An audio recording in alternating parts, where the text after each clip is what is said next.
A very good morning to you from Souk News. Welcome to a bright new week. Today is the 4th day of September 2023. My name is Ayo Jimmy and welcome to Early Exchange. We will bring to you business, economy and developmental topics to discuss in depth and bring Africa to where it should be in the Committee of Nations.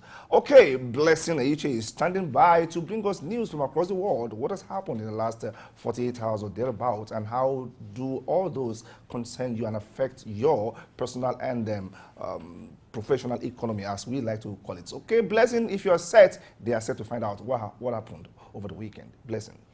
Good morning, Ayer. Morning. Good morning. Thank you for joining us on Morning News Update. Of course, I will bring you up to speed on current happenings after this time.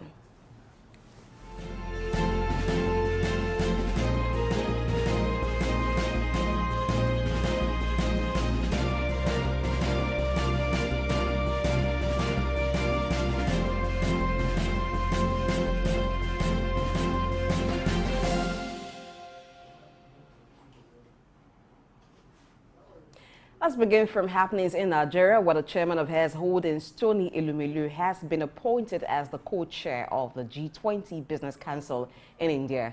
He will be part of a delegation of private sector leaders accompanying Nigerian President Bola Ahmed Tinubu to the Nigerian-India Presidential Roundtable and Conference during the G20 Summit in New Delhi. The G20 Business Council is a prominent engagement group within the G20, focusing on global economic and trade governance, and Elumelu's role reflects the importance of economic integration in Africa in the context of the G20. 132,000 visas, including visit, work and study visas, were issued to Nigerians by the United Kingdom government in the first half of 2023. The British Deputy High Commissioner in Lagos, Johnny Baxter, who revealed this, also noted that Nigeria is second only to India in terms of foreign students studying in the UK. Baxter also advised visa applicants to apply well in advance and understand the visa issuance processes and timeframes, emphasizing the importance of following legal routes for immigration.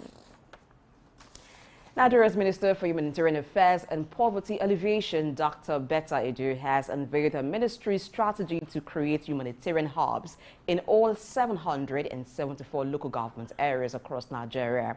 These hubs are designed to provide locally sourced commodities at affordable prices, addressing poverty and food distribution issues.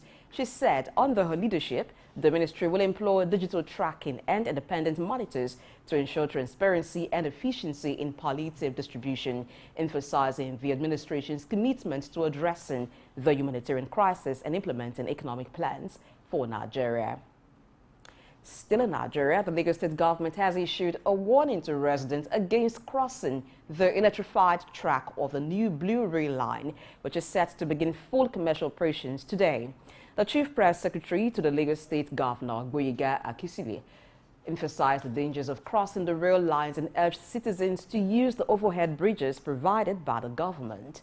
The General Manager of Lagos Metropolitan Area Transport Authority, Abimbola Akinajo, also stressed the importance of using the overhead bridges when crossing the electrified rail system. Meanwhile, the Lagos State government has issued a flood alert for September 2023 based on an updated 2023 water releases forecast for flood control by the Ogun-Osun River Basin Authority. Areas including Alagboli, Meron, Maidon, Kara, Isheri Olowora, Agility, Owodi, Oniri, Owodi Elede, Agboyi 1, Agboyi 2, Ajegunle, Itolo, Majidun, Ibeshe, Bayeku and Lekki Aja axis are listed as potential flood-prone areas. The state government has expressed its concern for the safety of residents and property, urging them to be prepared to move to higher ground if signs of flooding occur. Jose Santos Pesera will continue as the head coach of Nigeria's senior men national team, the Super Eagles, as per an agreement with the Nigeria Football Federation, NFF. Pesera's mandate includes leading the Super Eagles to at least the semi-finals of the 34th African Cup of Nations in Cote d'Ivoire in a few months. He accepted a pay cut and will also oversee the Super Eagles B, the home-based professionals who compete in the African Nations Championship. We're going to quick break before moving to other parts of the world.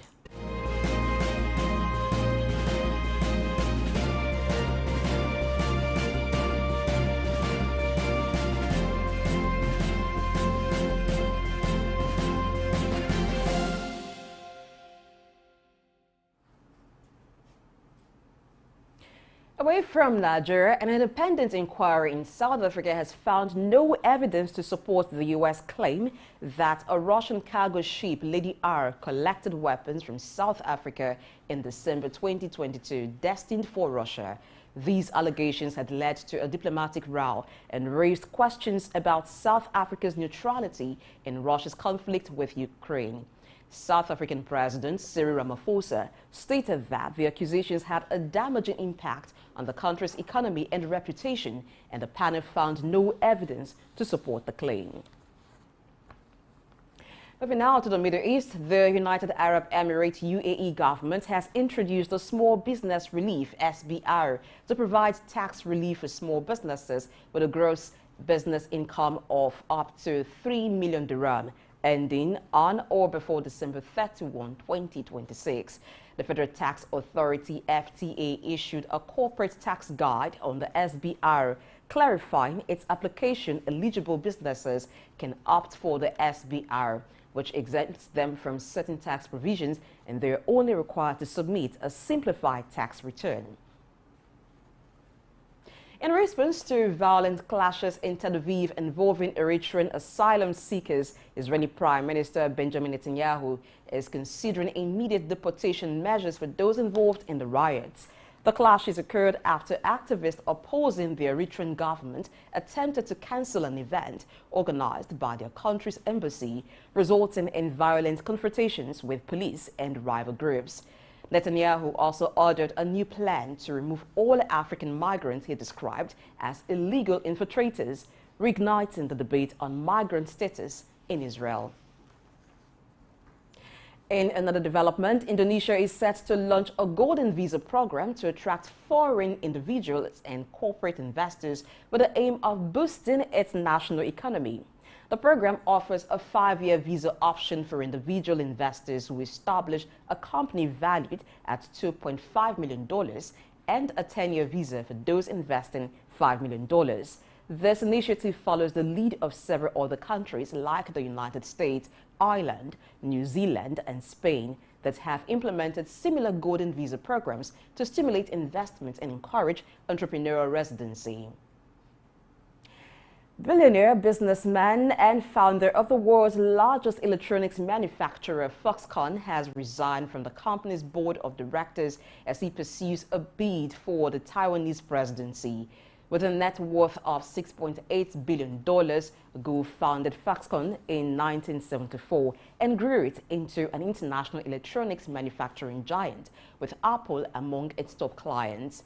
His presidential campaign comes amidst heightened tensions between Taiwan and China, and it joins a feed of candidates challenging the independence-leaning Democratic Progressive Party in Taiwan's 2024 presidential election. The Lost Bass Project has launched a global search to find English singer Paul McCartney's original Hofner bass guitar, which he bought for £30 in 1961 and disappeared 8 years later. McCartney has urged manufacturers Hofner to track it down, and the campaign to find it began after he inquired about the guitar during a recent conversation. While the guitar's auction value is uncertain, it could earn the finder a lot of money because it holds immense historical value as an instrument that featured in the Beatles' music during those years. And England is where we wrap up the morning news updates this morning. Thank you for watching. I am Blessing AJ. Please stay for more interesting updates on Early Exchange.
Many thanks for staying tuned to Early Exchange. All right, let's take a deeper look at some of the news stories. Now we'll begin from the UK issuing 132,000 visas, including visit, work and study visas issued to Nigerians by the UK government in the first half of 2023 alone. Okay, I'll leave it there for now.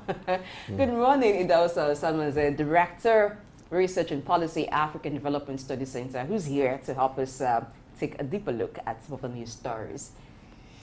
Blessing, good morning. Hiya, good morning. Good morning. Good morning, viewers. I did not want to take it further, but I only stopped at 132,000 visas issued by the UK government to Nigerians for the first half of 2023.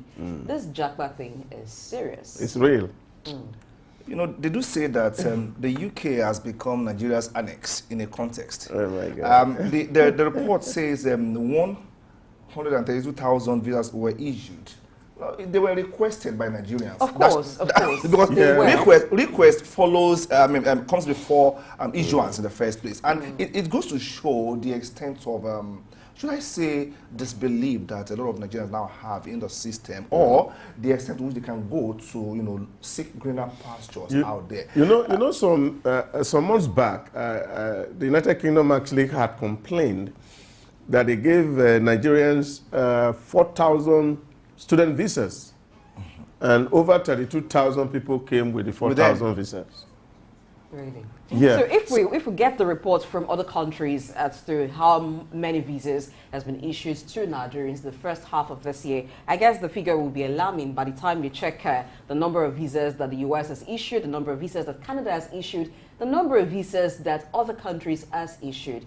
What is the way out of this? We talk about brain drain every now and then, because for the visas issued, the ones that were issued for work, the ones that were issued for study, it's a combination of both. So if people go to the UK to study, chances are they will not return to Nigeria after study. Now, when people go there to work, chances are they will resettle their family. Yeah, of course, this thing had been in the center of the news for a while now. The last time, you remember that TED Fund complained that a lot of people that they sponsored to abroad to go do studies, they never returned. But you see, the real challenge we have as a people is that we don't have faith in ourselves. And I think that is a problem. And that is what is actually responsible for our inability as a nation to put our hearts together. Now, when you look at the reason a lot of people give, is, of course, for people who have children. Because if you look at the demographics, people who have children between age 15 downwards are the ones really migrating in drove. And what are they running away from? They are running away from school fees, where they can get free school and quality school. That's one leg of the migration. Because all these 102,000 that we're talking about is not all adults. There are children in it who are below the age of 15, of course, because they get into Europe. The Europeans give them free education for children in that age bracket.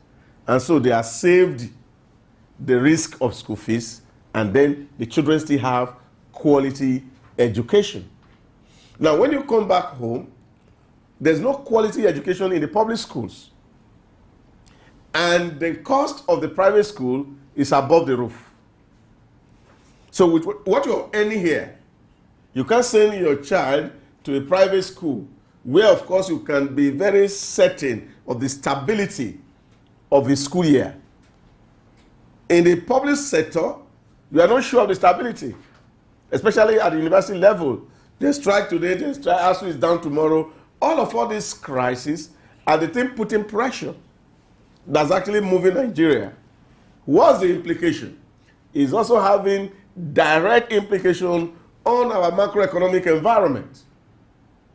Because all this dollar demand, it's for purposes. It's for this purpose. Such as this. So you can imagine if UK in the last quarter had been able to take over 100,000 people. Now imagine, not to talk about African countries, see the volume of dollars that is required for this kind of movement. And there's no way dollar will not be at the rooftop. Okay. And I think this, what it says to government is to see how can we begin to work on our system so that we can begin to get credibility in the system. Like the president told us that strike is gone forever, that a 4-year course will be a 4-year course, no longer 8 years or 7 years.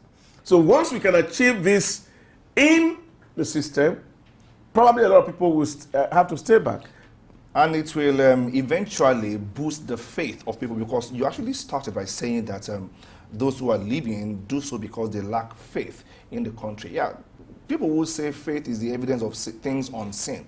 Yet at the same time, they will say that seeing is believing. For most Nigerians, the seeing part of it is the believing part of it, because what we see essentially is not encouraging enough and it's not boosting people's faith. So maybe when our government or we as Nigerians come together and solve our issues and ensure that we can have a bit of stability. You see, it's not just government alone. That's why I said you see, because we as a people, because sorting and sleeping is still going on in our universities.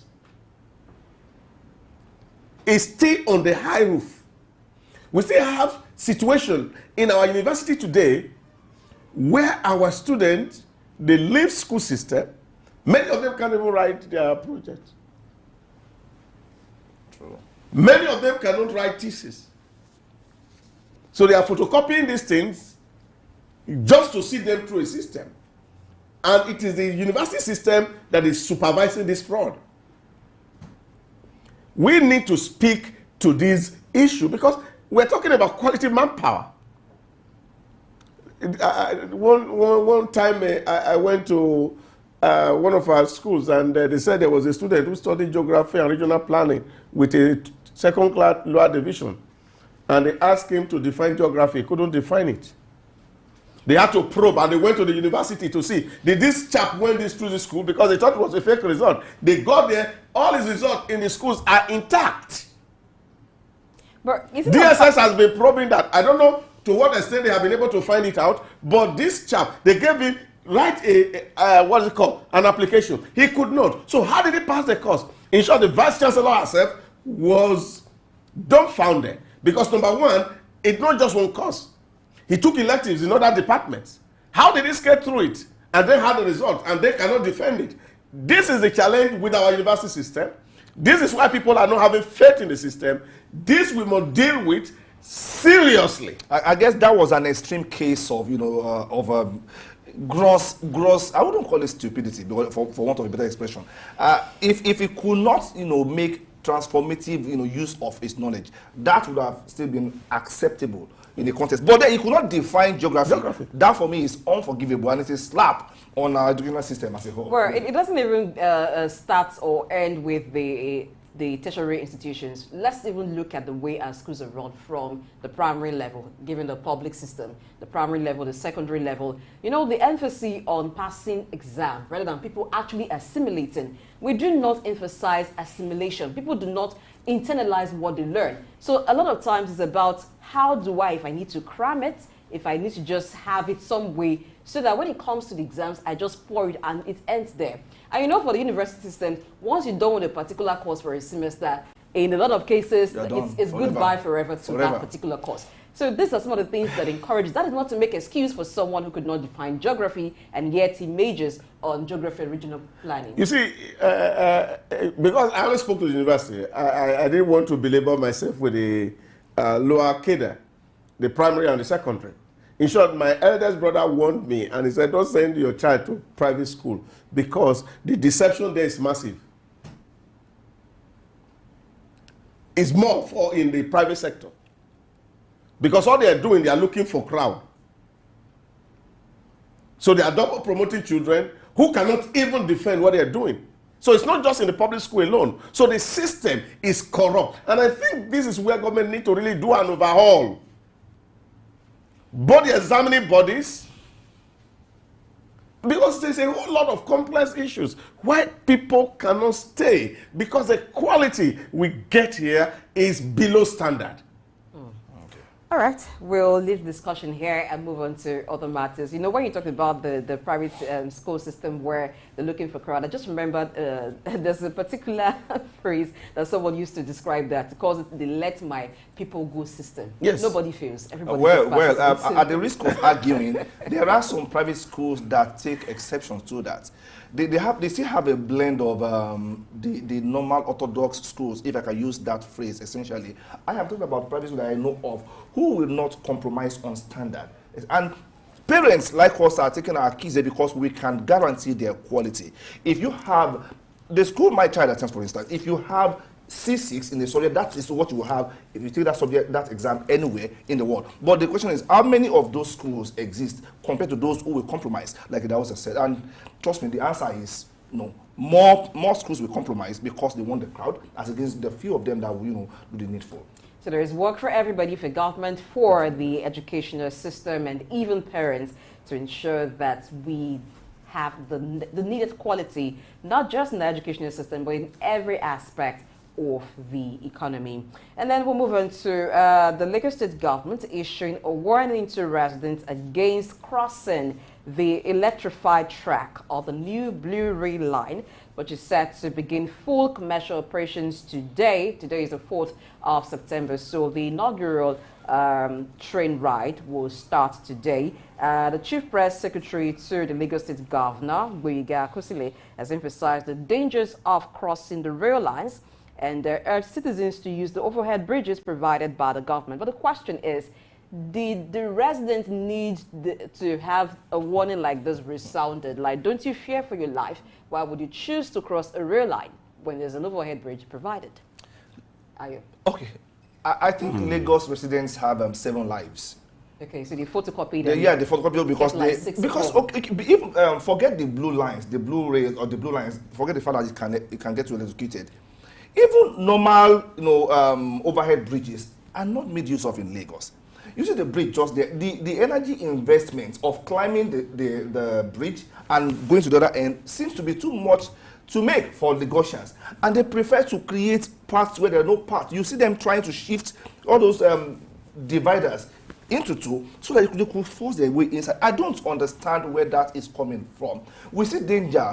They say one of the things that make you a human being is when you see danger, you run away from danger. But here in Lagos, people see danger and they walk towards danger. And I keep questioning, are we still human? So I don't understand it. We're human. I think it's just the way people think. If you remember the work of Lee Kuan Yew, he said when they started the transformation of Singapore, one of the things that they had to do was to first of all remove the third world mindset from the people. But by the time they were building skyscraper, people were still rearing fowls and pig inside their houses, and the places were stinking. And it took the government a lot to take this thing off the mind of the people. It is the same issues we are talking about, ability to think. And I think that is what is greatly missing in our environment, because people don't know that they can die. They're just looking for a quick way to get off things. And it is this, quick, they call it the microwave kind of a lifestyle syndrome that is really our problem. We want everything fast very quick and now. Nobody has patience. Nigerians are the most impatient people on earth. On earth. We are so impatient. This is why we breaches processes. You can't see it anywhere. When we're in a queue, we want to jump. we cannot just tolerate. People cannot wait for orderliness. This is a real issue. But when Nigerians travel abroad, when they leave the shores of the country, they comply essentially. Is it now not you still see those? You still see the traces there. You said what? You still see the traces. Because it's okay. Let me give you an instance.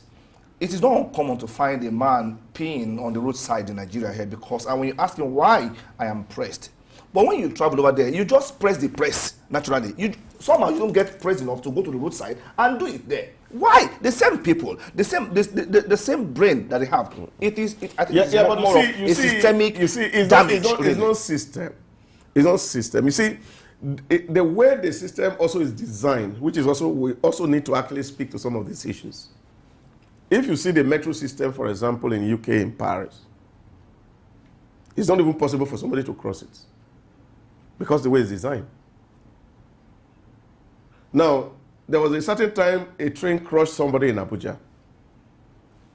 And you see that train was passing through a community.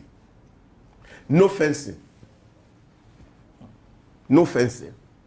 And when you see, because that's an access point for the community to come out, you see even the people that put the gravel on the track did it so sharply that the iron was this high and the gravel was down. And the possibility of car tires stucking in the track was very high. It's just not systemic. This is where the issues are. So we also have this collusion from both private construction company and government supervisors, where we award contract, we spend so much money, and we don't really think about people. Because naturally, those things should be fenced, especially where it passes through a community, so that people cannot have access. But I also have seen situations where, of course, those barricades were done in Ojota those days, and in the night, some people go to pull it down so that they can walk across. So this is also very terrible. Well, maybe for the overhead bridges and the alternate routes that people can use in such cases should also be placed at strategic points, because sometimes you find the overhead bridges placed very, very far, or far from where the residents would normally maybe get off a bus or come out to go to wherever they want to get to. So because it's far and people are naturally impatient, it's also a reason, not that it's justifiable. So I think in the construction of our road system and in everything, it should be intentionally done to make it easy for people to comply. Okay. It will be closer to some people, but will still be far to some people. It can never. We can't be. It can't be close. We can't be equidistant to it. It can't so be. See, let's just call it a spade. Let's call it a spoon. It is wrong. It is wrong. Yeah, I never said it was right. I'm only asking. But because if you get to some other claims, you actually see. The last time I wanted to use the metro in Paris, I had to actually trek, and I counted 1,000 steps. Really? That's it. Wow. Well, that's some exercise, dude. Keep fit. You don't need to go to the gym. All right, we are in September and it is still flood season, as the Lagos State government has issued a flood alert for September 2023 based on an updated 2023 water releases forecast for flood control. So the government has alerted residents in potential flood-prone areas. The government has expressed its concern for the safety of the residents and property, urging them to be prepared to move to higher ground if signs of flooding occur. So when they move to higher ground, is there some form of accommodation for them? I don't know what higher ground will mean. But then, of course, again, like we say, because the way a lot of things are done here, where many people were so desperate about the things that we do, and we see people building against nature. And of course, you should expect the rebuttal from nature. If you block a natural access point to water, what are you going to expect? When the water comes in full force, it will sweep you away. And I think it's just common wisdom for people to understand that if we want to do construction around areas that, of course, are prone to flooding or close to the body of water, we must be conscious of how we build so that we will not go over this issue of flooding, people taking over and over again. But then there should be there is an approving authority. Who approved the buildings in the first place? How many buildings in Nigeria has approval? No, even if it's just one out of 1,000, who approved that one? With due respect, Wike went ahead and he started, pulling down houses in Abuja. Some are complaining really. someone be putting out houses along these floodplain areas? Because all the time we keep announcing there will be flooding, move. People are not moving. Yeah, anywhere. but you see, what I'm saying is, you can talk about Lagos, you can talk about Abuja. But you see, even in Abuja, maybe in the city center, and Lagos, people build anyhow. If you go to Ogba, you see a gully there. Go and see houses there. You think they have permit to build? But to build a house, many people take laws into their hands. They just get into a place and they start construction. I told you a story here before where somebody saw an empty land and they enter into it and they started to build it up. So not many of them have. How many houses has government approval and drawings? But it takes quite a time to build a house. So if the enforcers of these laws were actually doing oversight functions or were moving out of the office, how come there are so many houses built on floodplains and they allowed it to go on only for the houses to obstruct water flow? Well, I don't think I can answer that question. Well, maybe you have an answer. I don't have an answer. All right, I think that's a question for the ministry to answer. Instead of us going the hard way, being reactive, I think we should just like be somebody proactive said, as a Nigeria is like a Charlie Boy show. Anything can happen. I think we have gotten to a point where we should turn that backward. Things should Yeah, just but because happen you see, now. because the real issue is that, and that's why a lot of people see, you cannot have a system that functions if the civil service is weak. And we have a weak. And we have a very weak civil service, whether at the federal level and at the state level. Every nation that has survived and is working is a strong civil service. But like they say, when you pay peanuts, you hire monkeys. monkeys become your workers. And this is what we really need to address as a nation, so that we are be able to motivate people who work, so that they don't turn their eyes when some certain things are happening. Because they also have bills to pay, and as it is, when you look at the wage structure in the public service, where of course labor are crying that their wages cannot take them home. All right, so before we go, let's take a look at something from the foreign scene, where an independent inquiry in South Africa has found no evidence to support the U.S. claim that a Russian cargo ship, Lady R, collected weapons from South Africa in December 2022, destined for Russia. Now, the allegations led to a diplomatic row and raised questions about South Africa's neutrality in Russia's conflict with Ukraine. The South African President, Cyril Ramaphosa, is saying that the accusations had a damaging impact on the country's economy as well as its reputation. Now, this independent inquiry, which has empowered the rebuttal by South Africa that they had no participation in the Russia-Ukraine issue. What's your take on it? The U.S. claim that the South Africa supported, that South Africa actually there was a Russian cargo ship, Lady R, collecting weapons from South Africa last year to Russia. But an independent inquiry has released an evidence that shows that that did not happen. And the South African president is saying that the accusations had a damaging impact on the country's economy as well as reputation, because that statement by the U.S. Put South Africa in a position of complicity with the Russian government. Yeah, that is always international game. It's always there. We went to Iraq to destroy everything, looking for nuclear weapon. Did you see anyone there? Not yet. You didn't find anything. You see, so in international politics, the things that you have to preempt your opponent. So what American does most of the time is preemptive move, to be sure that nobody is getting anything from the back door. Well, of course, what can South Africa do? They don't pull so much weight, and they can't sanction the U.S. So the international policeman of the whole world, they do some things and they go free. If they were really serious, of course, the government of South Africa would have taken some sanction against them or banning some things from happening. But you see, this is where Africans will need to really grow up so that we wield enough power to say when somebody indict us, we will punish them for their actions. But I think that wasn't quite good enough for the United States to have indicted or make those very flippant claims without doing their due diligence.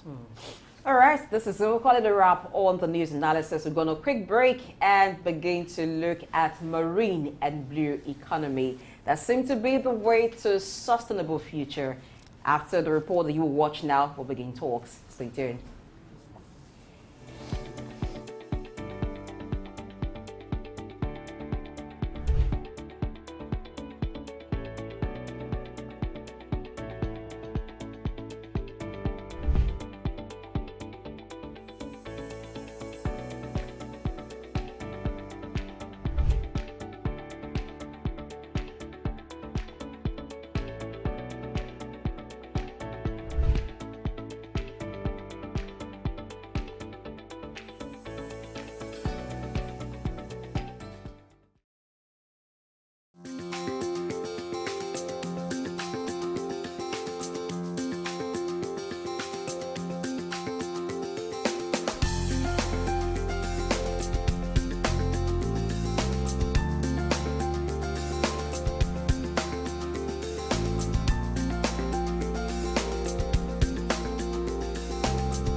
The blue economy provides. Blue economy relates to the exploitation, preservation, and regeneration of the marine environment.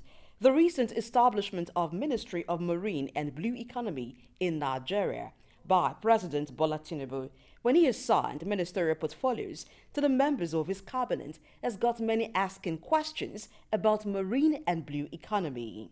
It encompasses maritime shipping, fishing and aquaculture, coastal tourism, renewable energy, water desalination, undersea cabling, seabed extractive industries, and deep-sea mining, marine genetic resources, and biotechnology. Countries like Norway, Japan, Australia, and Canada were among the pioneers of this type of economy, implementing strategies to diversify their coastal economies. They developed sustainable fisheries practices, invested in renewable ocean energy, promoted responsible tourism, and explored biotechnology innovations derived from marine organisms. To further drive this concept home, here is the story of a man named Yemi who lived in Ikorodu, a suburb of Lagos, which is a coastal area in Nigeria, nestled between turquoise waters and lush greenery. Growing up, Yemi had always been captivated by the ocean's beauty and bounty. He would spend hours watching the fishermen set sail at sunrise and return with the catches at sunset. But as he grew older, Yemi began to notice a change in the sea. The once teeming waters were now showing signs of strain. Overfishing, pollution, and the decline of marine life were becoming all too apparent. Worried by this, he spoke to the community head called Bale, who in turn narrated a tale of time when the community and others around it thrived not just from fishing, but also from sustainable use of the ocean's resources. Inspired by this tale, Yemi embarked on a journey of discovery, researching tirelessly, learning about the concept of the marine and blue economy, which is an innovative approach that aims to strike a balance between economic growth and ocean conservation.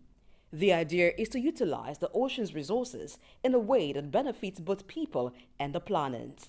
Yami's research revealed that the concept of the marine and blue economy had gained global prominence in response to the deteriorating health of oceans around the world.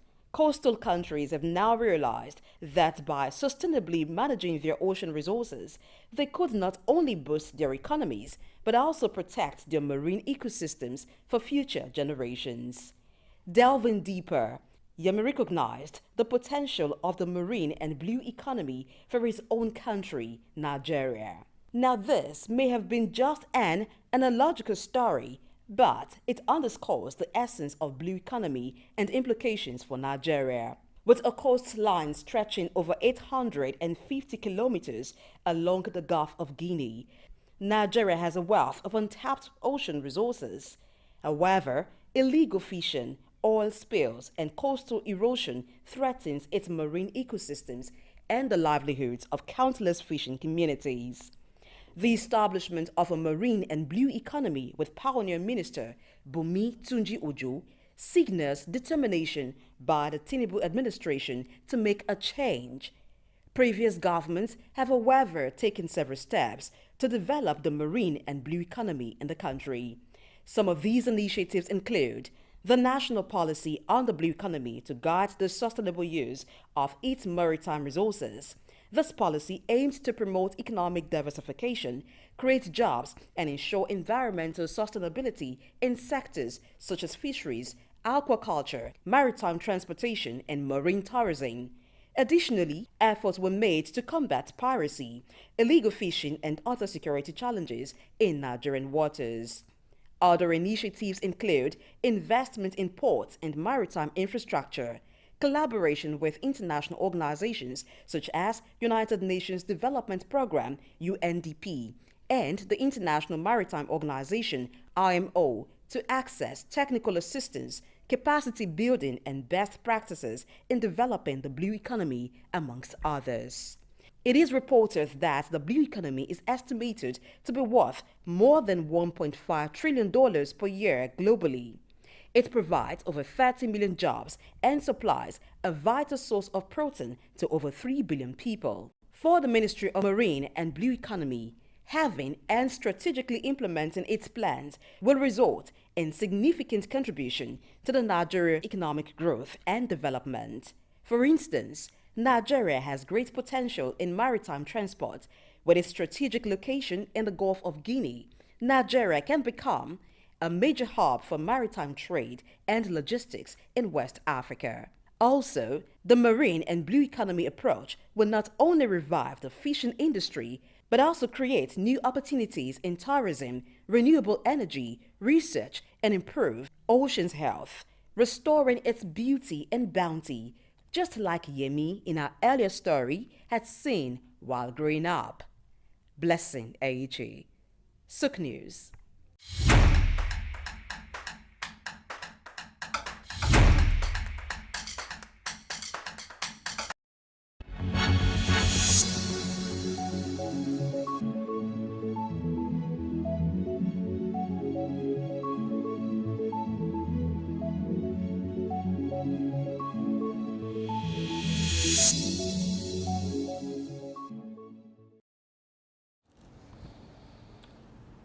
Thank you for staying tuned to Early Exchange on Soak News.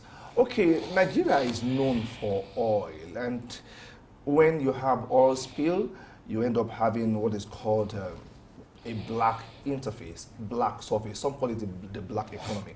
But then, if you look at the new ministries that were, established by the present administration, we have the Ministry of Marine and Blue Economy. So there seems to be a deliberate attempt to take Nigeria from the black economy to the blue economy, where blue signifies or typifies sustainability and alternative source of revenue for the country. So today we're taking a look at the benefits, the prospects, the challenges, and how we can make the best use of this new economy that we have and we call the marine and blue economy. But then, what does it imply when we say we have a blue economy? What are the legs to it? Let me start with an in-house, discussion first before we have our guest who will join us in the person of Professor Akomu James. But then he will be joining us very soon. But now let's talk about it in Hausa. We are making a shift from the black economy, my own coinage, to the blue economy. What does this entail? Well, I think are we really moving is to say that there's an untapped potential in the water that we have really not harnessed. And of course, estimate put it to Nigeria can actually make up to about close to 300 billion from the waters. Because there's a whole lot of things that is happening. We have the fishery type of it, but you see, the bigger part of actually this thing is the tourism part of it, because tourism actually prosper around the body of waters, and we have really not been able to tap those potentials. Apart from the fact that you have a lot of natural resources inside the water, but even around the coast of the water, there's so much money that can be made, whether formally or informally, that a lot of businesses that people do around those bodies of water that we have not tapped into. And that's why a lot of people are worried. I say, why is it that, look, we have so much around us, but we are not actually exploiting them for our good? And I think this is one aspect, of course, that we're also expecting the current administration looking at those areas that we have either do not look into. You can imagine that, of course, we're talking from the solid mineral minister says the other day that he is going to contribute 50% to our current GDP from solid mineral. That's untapped. Now, we also have some in the water that has not been tapped. I think by the time we are able to actually tap these hitherto untapped resources, we will all be in Eldorado. Nigeria will be a place that everybody will want to come to take some refuge. All right, talking about tapping into the potentials of Nigeria, that Nigeria has in marine and blue economy. There are countries that are pioneers of this type of economy, talking about countries like Australia, Norway, Canada, and Japan. What exactly did they do differently to be able to harness the potentials in blue economy that Nigeria is yet to take advantage of, or Nigeria should learn from? You've talked about us actually tapping into the aspects of fisheries, but it's way beyond that. There are a whole lot that Nigeria can actually benefit from marine and blue economy. So what is there to learn from the pioneers of this type of economy, Idausa? Yeah, there's so much to learn. There's so much to learn. I think this is what it is. A lot of people, all their life, if you go to Agege market now, you will see all manners of fish. They call it Australia fish. They call it Bangladesh. All manners of fishes. These are coming out from the water. And we also have that water. But you see, because emphasis has not been placed on it, now the challenge is that we are not even treating our water well. That's the real issue. Take, for example, if you go to the Niger Delta, the people who are hitherto live all their life fishing. They can't no longer fish because the water is polluted. So the resource there is dying. So people can have their natural mode of living that they are used to. So this is a real issue. So we need to clean up those areas to see how we can, like other people are doing elsewhere, see the beauty of nature, enjoy the beauty of nature. People come to enjoy it, and then while we are also still harvesting a lot from the waters. Okay, let's even talk about water transportation, which Nigeria seems to have an advantage here because of the way the coastal line of Nigeria is located. Now, if we were to turn that into an opportunity and make Nigeria a major hub when it comes to water transportation and logistics, what would be the way to go about it? What would Nigeria or the Ministry of Marine and Blue Economy need to do to make that happen specifically? Well, again, that's even another area that, of course, we need to also leverage the social infrastructure on water transportation. And, of course, we have also not leveraged on that. You can see water connecting almost the whole of Nigeria together somehow. Now, there need to be a whole lot of investment in terms of building, vessels that can carry humans, and transport on the water. There's a whole lot that's happening around. You talked about Australia just now. People are doing training on the sea, on a cruise. Rather than staying in the hotel, they are inside a cruise for like 3 days, 4 days, 5 days. Everything provided for. That is an economy on its own. Massive vessel.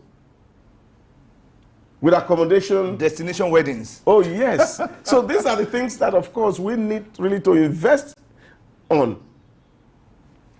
Yeah, so we need to be able to invest in this basic infrastructure. And then, of course, people are guaranteed of safety also because boat mishaps are also common all across the globe. And that also make a lot of people to be afraid about water transportation. But I think it's something we can leverage because if you can imagine that we have that capacity to build boats that can travel long distance, between Lagos and Lokoja may just be some 1 hour, 2 hours. And that would decongest the roads. The roads, yeah. I'm happy you spoke about, the security issues on water. Yeah, some of us that we really don't have the phobia for water because if I do have water phobia, I wouldn't be going to the beach to, for whatever reason.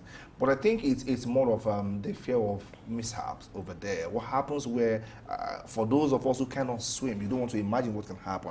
Where are you swimming?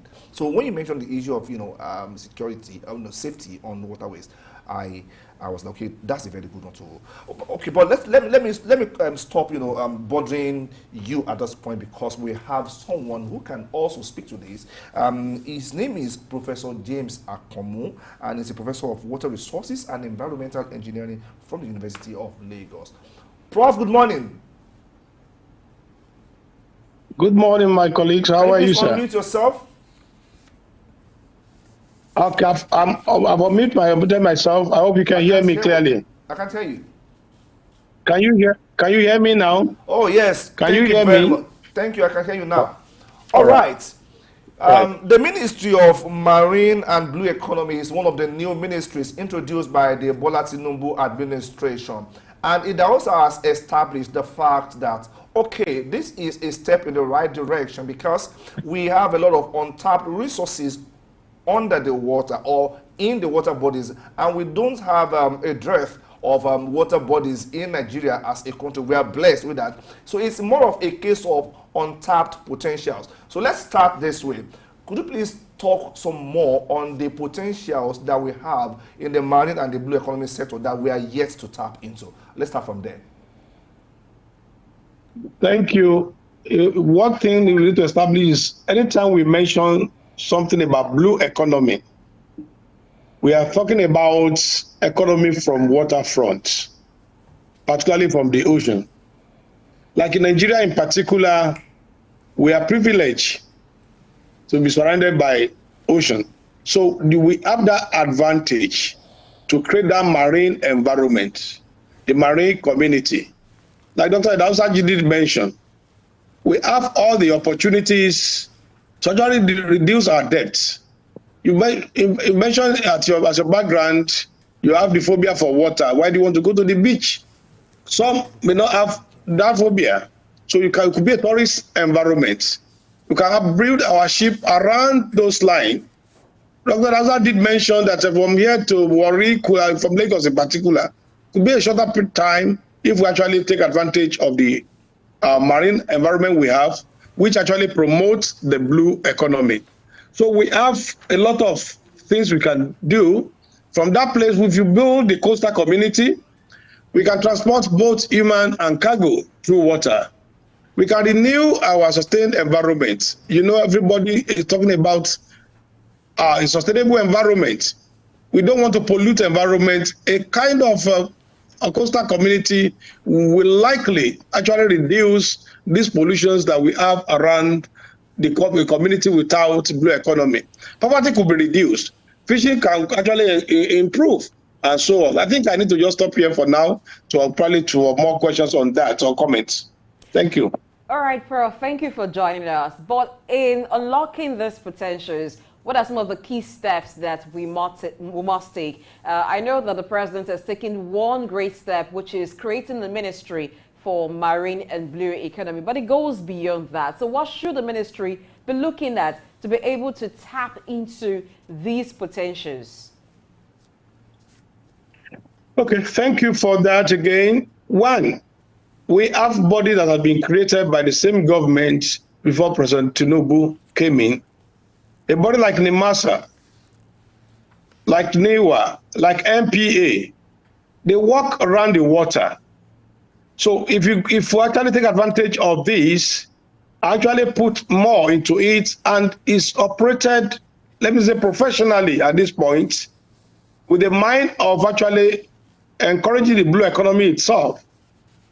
And if corruption can be drastically reduced, if totally eliminated, I want to assure you Nigeria will be better. We have a lot of underutilized economy through this opportunity. But how is it being operated? How is even the gain? Let people talking about it financially being put back to the governance of the country, whereby the common citizen will also benefit. Are the gains of that place enshrined with only few people at the top there and those who are around them? Probably including some of you are talking, probably myself, I'm also there. So the first thing is for us to center so much on those existing body created and take advantage of it. Look at our ports in Warri, in Port Harcourt, in Lagos. They are part of what we can take advantage of, and we must actually take critical look into them to make sure they now operate in a sustainable manner, so that we will not turn them to become like our refineries, which could have actually helped the country. But today, you all know what has happened to our refinery, particularly in Nigeria. So for me, what needs to be done is to actually focus on this existing body. Whether you are not bringing private sector to get involved will be another ball. to think about whether to actually survive, or politically or power of government, political will allow some of those things to be sustained. So I want to reiterate, NEMASA, MPA in particular, for now that have been established and that actually take us through the use of blue economy properly. To unlock it, we need to actually take a critical look at them and how to take this advantage. If the money need to be pumped in again with experts, with knowledgeable people to do it, then Nigeria can also move further and unlock this prospect of Nigerian blue economy. Okay, let's talk about the capacity to unlock these potentials. You are a professor in this regard. Now, my question is that, aside people at your level, how much of capacity do we have resident in our country to properly unlock the blue economy potentials? Do we have that particular competence, residents in Nigeria, to properly unlock the potentials? Sincerely, I can tell you, if it's the capacity, let's talk about human in particular. I want to assure you that we have more than enough. The only thing I may not be able to guarantee is the exposure of some or many.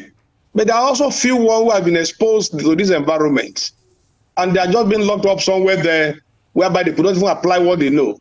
More food than not to say we are bringing experts from US, from UK, and so on. These experts, because they were actually had the opportunity or being given the opportunity to actually run those systems or be part of that system. In Nigeria, I can tell you, if you go to NEMASA alone, if only the training, the colleague staffs from NEMASA, from MPA, goes almost every year on this blue economy thing, you know that experts are there. If you come to academic environment or to those people in ship, business and so on, then you will know that our transport through water system, you know the experts are also there lying, but identify them may be another source of trouble that we need to do. I know we have, and if you need to actually bring people who are business minded from outside, yeah, we can bring them. And we must also, to ensure sustainability, make sure our people around them to learn and unlearn and relearn to make sure we can sustain this on our own. Otherwise, we'll throw all our prospects into the hands of the foreigners. I can assure you, if you dig through NEMASA, go through Navy, that's another body that actually work on water, you will find out the experts are there. Many of them are retired, nothing to do any longer. And we can bring all of them, some of these people out who will be happy to see themselves contributing again back. There are younger ones who have not even have a taste, who also will learn on the job. So the potential is not too far from Nigeria. Let's not just think of go and importing people from outside or resources from outside. We can build our own capacity in this context also. And if we need to go outside, then our people should understudy to learn in order to actually be able to carry on. All right, still talking about capacity. We know that the ocean has valuable resources like minerals. So how do we build capacity when Nigeria is still struggling in terms of harnessing solid minerals that we have in land of so many parts of Nigeria? And then we're talking about water. How can we build the capacity? My dear, the issue here would be on the, let me say, the governance will or political will. We must thank President Tinubu creating that ministry. But if those wills are there to actually carry it on, you will find out the capacity we built. Just like when all this internet thing came in, the cellular phone came in and so on. It's like we are not there. But as of today, from 2001 to date, you will know how the phone system has actually grown. Or whether Glo, whether MTN, whether Econet, or they were named the Etisalat and others. It has gone, and Nigerians are now the one operating, building the mast, and so on. So capacity can be built on the job, and with those who have experience. But capacity can be built through all those other schools that are actually in vogue. Like I mentioned Navy, I mentioned the universities. Like I know in University of Lagos we have Maritime Institute of Maritime Studies. So also in other institutions and so on. So this capacity can actually be built. We only need the political will and the necessary support to make it work. Individuals also need to have a change of mind. what we call mind changes. Many people are just, they like lamenting, just complaining. They will not make any effort. People are there, we can make an effort and make mistake and grow over it. But if we are not ready for that, we just want to be lamenting, we don't want to be complaining, we don't want to be pointing fingers, we may not move forward. I can say it, that it's very possible for us to build that capacity. The capacity is not difficult. Nigerians are talented and gifted. Nigerians are actually the best around the world if you give us opportunity to compare with others. But where's the environment to do that? Say university system that almost every other time go on strike due to the poor infrastructural system or welfare of the staff, or they are okay. Let's take the MASA. How many research have been supported by the MASA, by NPA? Go overseas. Things that are related to that job itself, they turn into a grant to institutions to actually compete, to develop more. And that's the type of people you now bring. We have colleagues here who go overseas, they say they're on grant and so on. It's because a professor there has gotten a grant to do some work on that area. He builds some MSc students and PhD students around the same area, and they become practitioners in that area. So capacity can be built if we're actually serious to do that. And I know the system has enough to do that. Thank you. All right, Prof. Before you joined the show, I was drawing an analogy between the black economy and the blue economy. At first, when I came in contact with the word marine and blue economy, I was thinking in the context of blue ocean marketing, where you fish in an ocean that is not really competitive yet. And at the same time, I was thinking of it like, okay, blue economy probably refers to tapping into the blueness of the oceans and so on and so forth. These are metaphors that I came up with in my own head. But then, the focus has always been on the economic gains of tapping into this economy. What about the ecological gains? Let's talk about that. How do we stand to benefit ecologically from tapping into the marine and blue economy, essentially? Okay, thank you once again. You remember when I started, I told you about what blue economy actually entails in my own little understanding and context. It's not just about the money transportation only. And you've just mentioned it again and repeated it. One, the ecology, the environment, the biotics, those living things like fishing and so on you did mention. These are the type of environment in Nigeria that probably only very few people are doing it. If you go back to the Rio Niger Delta, whose life actually our on fishing, to what extent is it a polluted sea or ocean around them that we go? So they have to go to deep to actually be able to fish appropriately. So if you are talking about, you consider a lot of environmental factor also, when you are looking at ecology. Like I was in the Zanzibar not too long. I was also in the Kalnoga Resort in Uganda, I was surrounded by Lake Victoria. When we are touring, you see, at least as tourists, what we first thing experience is, oh, I said this capital flight. All of us brought our money to this country to come and be looking at different birds, different species that actually the whole world is looking for. Some have to be taken to them for people to preserve them and so on. So we have the advantage on that ecological aspect you have just raised.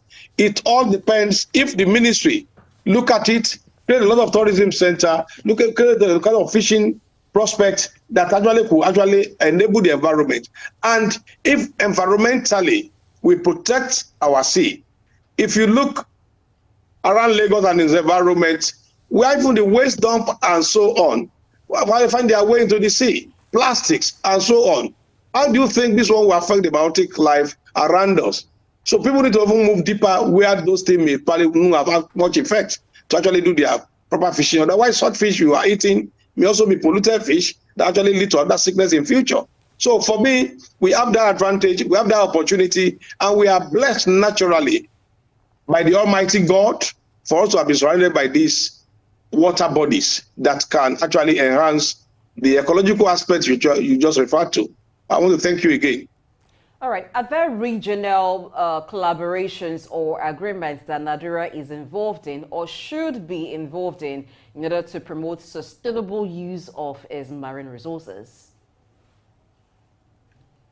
Definitely, there are, and there will could still be more.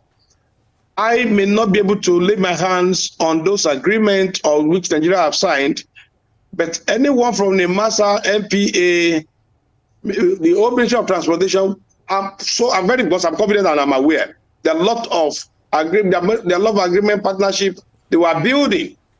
How they run it, how it is being done, I may not be able to say much in that area, but I can assure you such are in place. They are in place. Now that we have a typical ministry on that, it can only be enhanced and bring it to actually for everybody to actually be able to participate effectively for the benefit of the country so that we can unlock the prospects of the Nigerian blue economy. Okay, so thank you for that, Prof. Now, let's look at, because you mentioned the fact that there are bodies, like we know, that have been on ground to manage the water resources in Nigeria, or either to regulate activities there. NIMASA, you mentioned MPA, but could you please now speak to some of the challenges that have, probably limited the efficiency of efforts in that particular sector, which the new ministry should, take care of? What have been the challenges in your own, analysis that we have faced in this water resource management in the country? Right. I sincerely, to pinpoint challenges, first thing is a political will that the government should be ready to give that total political support. And then who are in the power, whether it's legislature or the executive in particular, should give all what it takes. I am not unaware that more often than not, if it's funding, you see some of this body actually more than enough fund, how it's being expended judiciously, efficiently. Can we have change of mind to see positivity in this country and move forward? The challenges can also be likened to the power that be, whereby you put a round peg in a square hole. Sometimes we do all this geopolitical zone in putting people in position. Whereas the best brain, the best hand, the best equipment lies somewhere else.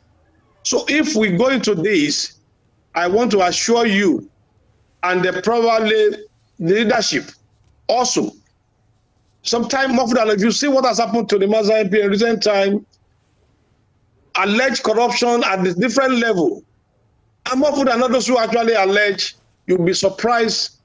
I cannot actually portray establish the fact that those who actually challenging them are actively involved or passively involved, and the only thing you hear is off your mic, put the thing down, and nothing can go further. So challenges to me is more of mindset. If we actually set with our mind to get it right, do it rightly, Nigeria will move, we will unlock the prospects of this economy. But if the mindset is, I need to satisfy my boss, I need to take care of their needs, not the needs of the Nigerians, then we may be at the same place, or what we call square one or square root of one. We always give you one. Thank you. All right, beyond the mindset, coming out to very physical issues, which among them is climate change. What are the impacts of climate change on the marine ecosystem and coastal infrastructure, and how can Nigeria mitigate that? Okay, you've come to a major issue again, climate change, and then what can we take and so on. You've had in recent time ozone surge and so on. Things are changing. We are polluting the environment through whatever we do, through our automobile and so on, and it leads to you and some things that need to come down from heaven that actually give you better water and so on. If we look at our environment in particular, and we work towards improving things, not too long, you will notice that probably, let me just look at a little stream in Lagos. The thing will just dry off. At the point you see the surge with polluted water and so on. Then we need to ask yourself, where do you have this surge? Where are you having some problems? Where are our trees, the green environments going, and so on? So if we want to go to this area, we need to reduce our pollution, pollutants generally, and our way of doing things. if you're on the road of Lagos, number of vehicles that move, reducing carbon dioxide, what they call carbon monoxide before, is enormous. And if you do this and calculate what we are losing and how it will affect our climate, it's more than enough to even affect the system itself. So when it comes to climate change, it's another ball total that actually this one. However, when it comes to water environment, it surely affects, but it may not be as much to the ocean for now, for us to tap in Nigeria. If you go to US in particular, almost every time you'll be hearing one hurricane, one problem or the other. And these are the effects. When your tree will just be removed. Let me give an example. In Lagos, most of you tell all your building apartments. So there's no water coming to the ground any longer. We are feeling we are doing all these things. We are also affecting the environment. And water must have its own level. And when it can't find its level, you will see that surge somewhere. You will see people being uprooted and so on. So we need to work more on those climate change and the cost of it in our environment. The one we created in our environment may not be enough. What about the neighboring countries? What about the other part of the world that make all of us to feel to be affected by virtue of our activities that actually encourage the climate to be negatively affected. So the environment to be negatively affected precisely. So we need to actually work hard to make sure we do things that will enhance a green environment that make us to sustain a blue and unlock the prospect in the blue economy. All right, Prof. I do know that to actualize the dreams of this blue economy, transport infrastructure will play a critical role.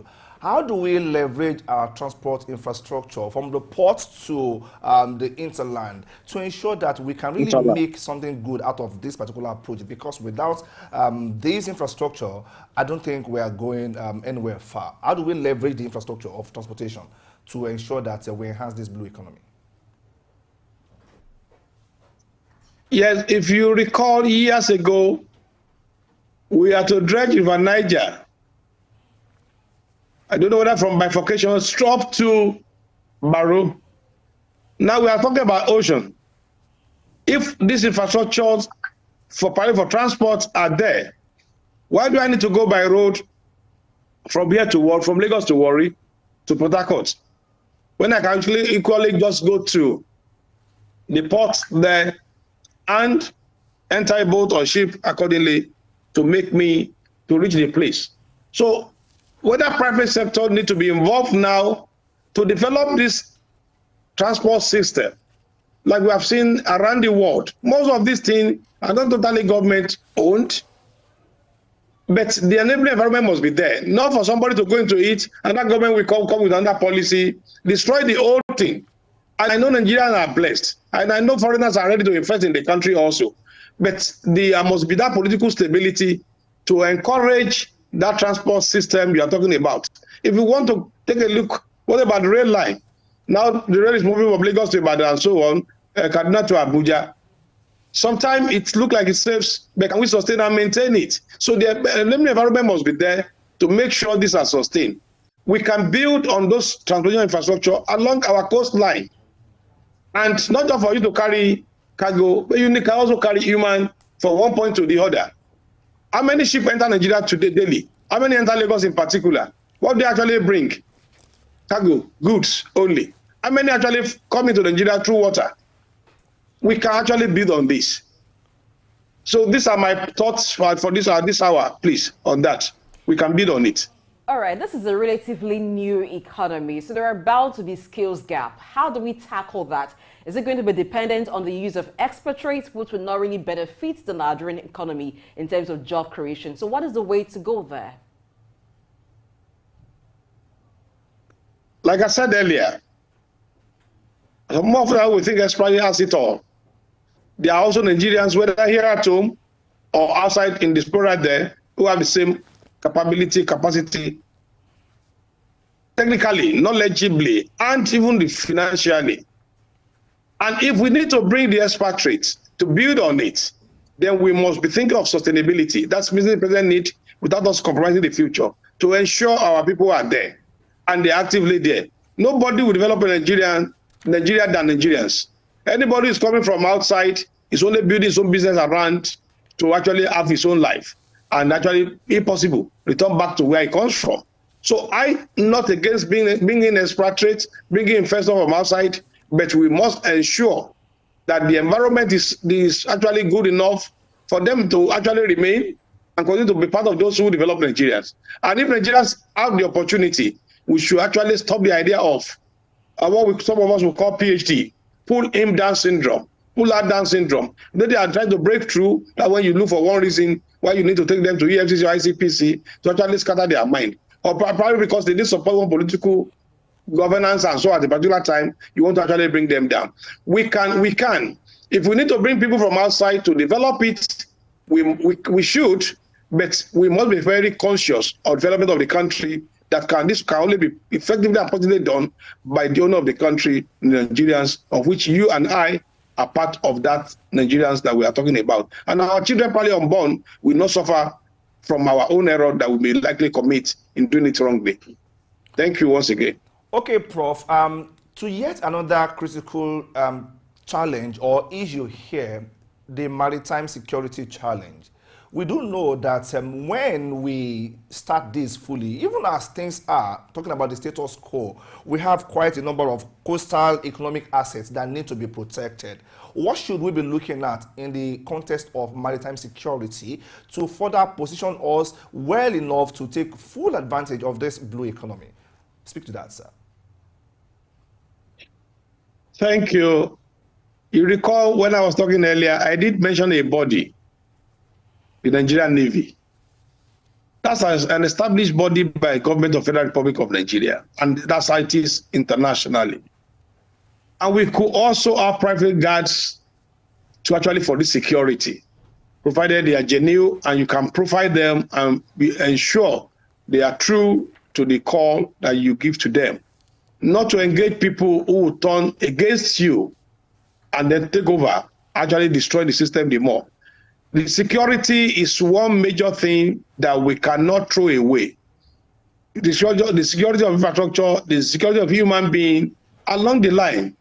You recall, I think, thank God, the thing has reduced. The idea of problems of insecurity on our oceans, on our pipeline environment, and so on.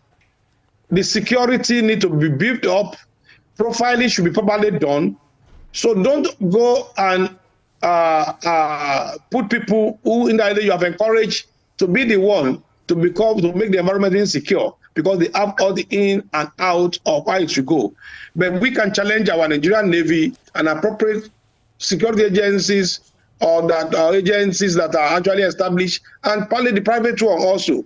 So actually we can build them up to ensure the security of this waterfront, the ocean front, the deep water infrastructure, protection of the such things to ensure these people actually work. But if they are going there only for what can I make for my living only, it will not do well. I'm not unaware of very serious officers who along the line, with putting all their life into it, probably you just get them removed, honestly, because they are not meeting the need that are negative. They want to do it right, you feel they should condemn them. There are so many Nigerians who could do it well. Let's identify people with positive mind. Let's identify people with spirit of development, spirit of development of the country, not just development of yourself only, country development. And we can put our last pint of blood on that. And there are so many Nigerians who are passionate, but the system needs to actually encourage and actually establish that. But unfortunately, some will get there before you realize it will become a change and change to negative again. So we need the change agents. And I just pray that the leadership of President Tinubu will be able to identify some of these, and any ministry agency created also will be able to do that. It shouldn't be business as usual when it comes to security of this system you talk about. We must actually go extra mile to make sure lives and property are not endangered, infrastructure are not endangered, and think.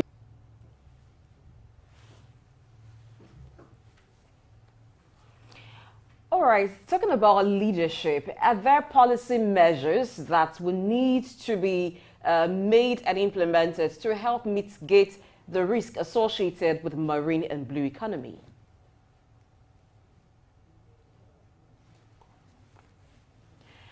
All right, we'll take a quick break and then we'll come back to this discussion. Prof seems to be having a bit of audio challenge. Let's go to a quick break and then we'll be back to talk more.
All right, thank you for staying tuned to Any Exchange. Before we went on a break, we were talking with Professor Akomo on the potentials and risk associated with the marine and blue economy. He's talked extensively about different things. Now let's look at the role of leadership. He's talked about having the political will, but beyond having the political will to bring about a lot of changes, are there policy measures that should be used to actually mitigate the risk associated with the marine and blue economy? This is where we would be looking at when we bring in back Professor Akomu to talk about the discussion. But before we do that, Ayu, this is a relatively new economy. There are countries that have actually used marine and blue economy to really harness the potentials that their coastal areas have. So should we be looking at having some form of international collaboration in terms of training to pass on knowledge, learning from those who started, so that it becomes easy for Nigeria to actually really tap into the potentials that it has in this area? Yeah, thank you, Blessing. I think for starters, I wouldn't say it's an entirely new Just as I said, relatively new. relatively new, because we've had our water resources and there have been efforts, according to the professor, and like we also know, to manage the resources. But the ministry is entirely new, meaning for the first time in our country, we have a ministry that is dedicated, that is commissioned essentially to explore these water resources and ensure that we make the best use of them. But then, let's just go on a short break, and when we come back, we will continue with this discussion.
Welcome back. Before we went on that short break, I was talking about the fact that we've always had our water resources, and there have been bodies or agencies of government that were managing these resources. But then, for the first time in our country, we are having a ministry that is essentially saddled with the responsibilities of making a more effective use of our water resources to fast track development. But then there is an issue that. But you asked me if we will need some kind of training. International Yes. collaboration You mentioned with I the recall pioneer that, countries. Yes, I recall that you mentioned the fact that there will be skill gaps being a relatively new ministry. Yes, I agree with you. The world is a global village, and knowledge moves from one part of the world to the next. So it would not be a bad idea, latching on to the technology, to the body of knowledge available out there for countries that have practiced this for a long time.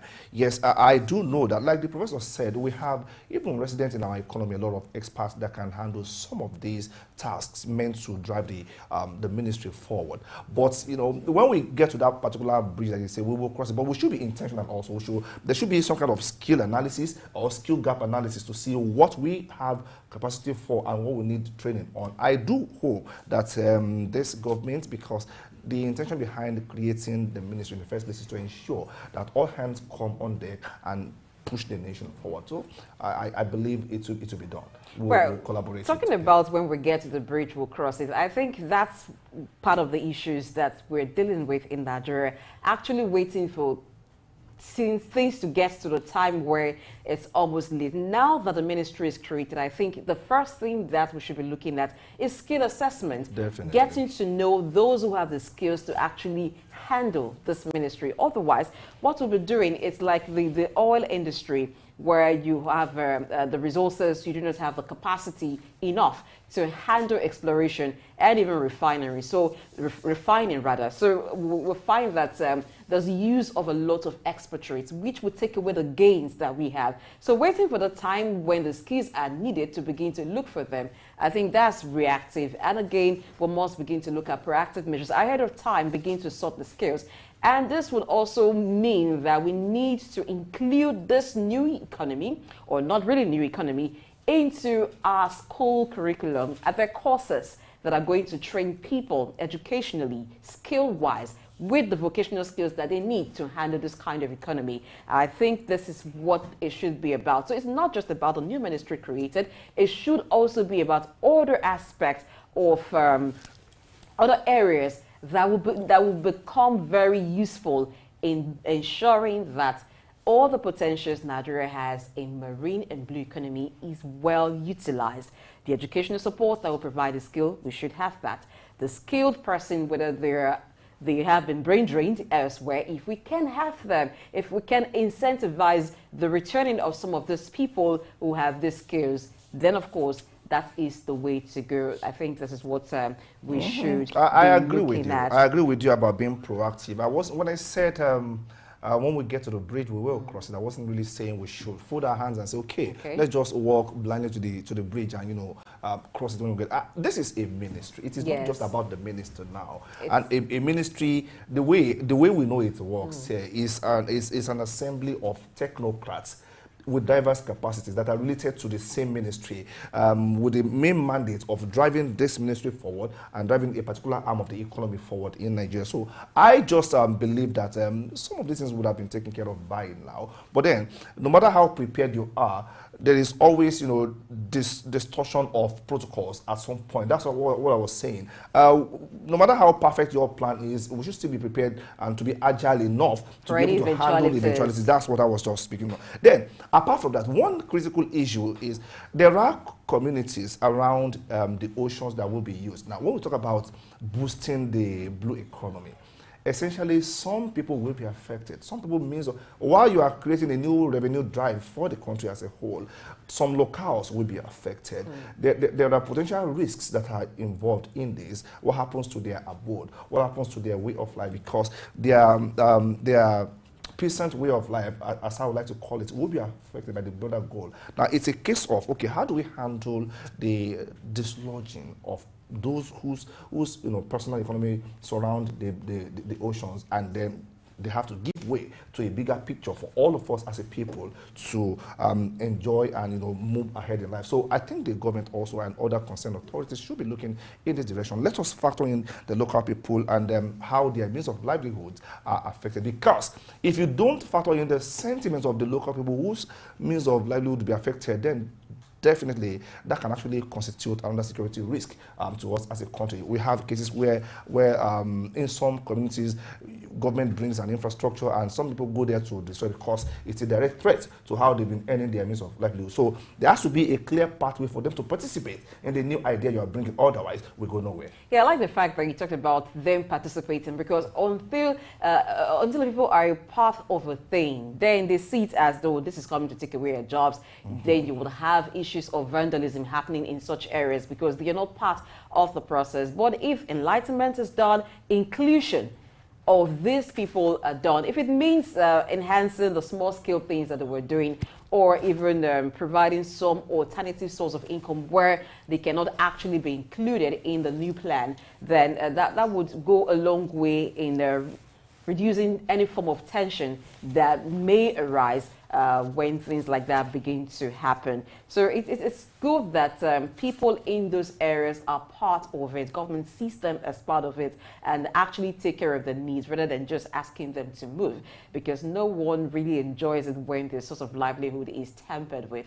So it's something that the ministry should look at. Another thing the ministry should look at, because I see the Ministry of Marine and Blue Economy as one that will need to work a lot with other ministries. For instance, the Ministry of Environment, because we have issues of pollution of the waters, whether it's from plastics, from plastic dump to companies channeling waste into the ocean, which affects marine life. So this is some of the things that I think that the Ministry of Marine and Blue Economy would need to work on, synergizing with other ministries to effectively carry on the message and do this to prevent the risk or the challenges that would hinder harnessing the potentials, fully harnessing the potentials of the marine and blue economy. Now we have Professor Akomo, James Akomo, back, and let's talk more with him. Welcome back, Prof.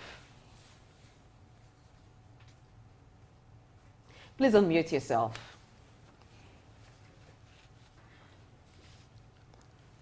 Thank you. Yeah. I've been listening to you, and then can you unmute yourself? We can continue now. Just in a short period. Thank you. Can you hear me? All right, hope you can hear me. Okay, yes, clearly now we can hear you. But before we went on the break, we're looking at the leadership role setting some things, providing a certain framework that would help the marine and blue economy. By these, I'm referring to policy measures. Are there specific policy measures that should be in place to help this ministry function, or even the marine and blue economy on a larger scale function? All right. Once again, I want to still believe there will be a system policy. Prof, but now creating the ministry. Oh, can you hear me now? Okay, yes. So go ahead. Is it very clear? Okay, I think I just need to. What I was trying to say is, I believe there will be existing policies that actually could help. However, now that the typical ministry has been created, then we may need to go back to those policies and dust them and probably rejig them to meet our need. I want to believe, and if they are none, then we need to actually make sure, either through enabling law or new policies that will ensure no one is left behind, and we are able to unlock the blue economy as Nigeria really wants it, at the same time to conserve the environment. Because if there are no policies, if there are no laws, anything will just go. Then we continue complaining. So I want to believe there are likely existing policies, and we just need to go back to them and see how workable these policies are. Nigeria, we are very good in policies, in lawmaking, and so on. The major challenge, I would say, from my little exposure, is the implementation. Sometimes most of these laws are very good. Implementing it, partly they are not suitable for our environment, or when they are suitable, we turn the rule on its head and do it other way. It may look like we are achieving, but once you don't follow all those set rules that has worked somewhere else, it end up actually backfire on us, and then the thing look like nothing is working, and so on. So policies there are likely policies that exist, and if we need to go back to them, rejig them, if we need to make laws through our National Assembly to ensure this blue economy thinking of the country, of leadership of the country today, come into reality and become positive, we need to do that. Okay, Prof. Now, let's look at the environmental conservation part of the blue economy. We do know that when we say we should explore the blue economy, that is bringing a higher level of interaction on the economic front now on the water bodies, essentially speaking. But then, every economic activity has its own byproducts, which may not be very favorable to the environment. How should we be mindful of conservation of our water bodies within the context of this marine and blue economy? Let's speak to that. Okay, thank you. I think you've touched another good area. You recall when I was talking earlier, I did mention the pollution of the marine environment. If you take the ship only, even the waste generated, the beach and so on, and they dump it. And then I did mention when you pollute the environment through oil spills and so on, the water system itself, then you won't get what you are looking for any longer. So to conserve the environment in that in the marine area in particular, the enabling law, the policies, we actually should be implemented and be worked on properly. Just like we have on the land, the same thing with the water body environment.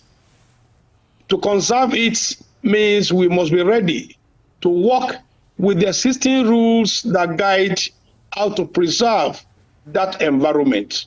By preserving them, we'll be able to see we can conserve environmental challenges, environmental problems that may likely occur. For any activity you do, you expect there will be surely one environmental effect it could have. Then how to mitigate them also should be in place, because there's no way, just like I did mention on the road, you come with your car, you see a CEO being released, whether you know or don't know, you are affecting the environment. The same thing with these infrastructures, with human that will be actually working within this environment we call the blue environment we are talking about, the marine environment we are talking about, there will be one sort of pollution or the other. See the plastic bottles, see the plastic, different form on our ocean, on our waterfront, and so on. What effect they have? The Baltic life, some of them just swallow this thing, and you see some have been extinct because some of these living things cannot stay in the deep water. They have to stay around the beaches and so on. But if we get it polluted, then we lose all of them.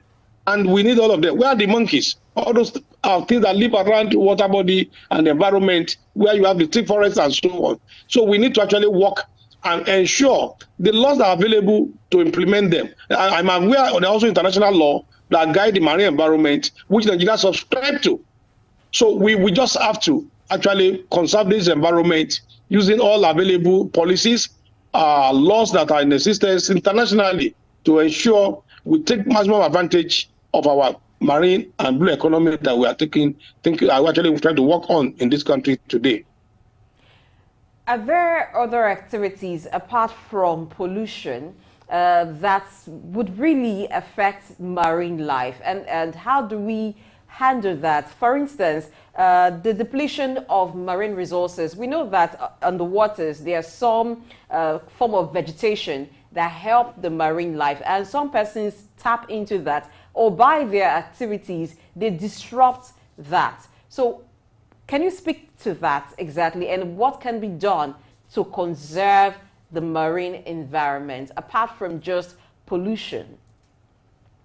Yes, thank you. You recall I did mention extinction of some of these species and so on. And what will lead to the extinction are also human activities around the water body. You create a shipyard, a port, and so on. Then around that environment before they are living things that you need to actually will be affected in the course of that. You did mention some trees, some things around the ocean that probably in the course of you operating this, they go to extinction also. So what do we need to do? Like I did mention, there are international law that guides some of this. So we can preserve.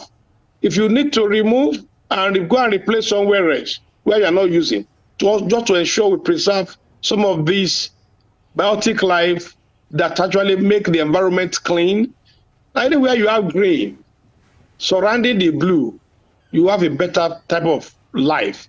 So the not only pollution per se, is our human activities that could lead to that. And we did mention climate change earlier. The effect of climate change worldwide could actually affect even Nigerian environment itself. So it's not only about us to think about our own environment only. The neighboring countries, other countries of the world need to actually play into it. And our collaborations, agreement, like mentioned earlier, that we have been with some of them, we need to make them work to actually conserve the environment in this marine environment we are looking at. All right, Prof. One key concept that can change the ecological balance in our marine environment is what is called ocean acidification. To some of us, this is a big terminology. Break it down for us in layman's parlance and with a view to seeing what can be done to reduce ocean acidification. Thank you. You are going deep now, and I'm happy with you. Whether you say ocean acidification, even the word only, the ACID, if many people hear that word only, it scare them. Then what could lead to that? You know, in some other country, most of our oceans, in fact, let me say Lagos in particular, they are saline in nature. Our activities will lead to acidification of the ocean. It is when we understand our activities that could lead to this and reduce what could lead to acidification of the ocean, that is when we can come out of it. Identify those by those who operate it and the activity that will actually reduce it or ensure that we don't encourage ocean acidification is what needs to be done.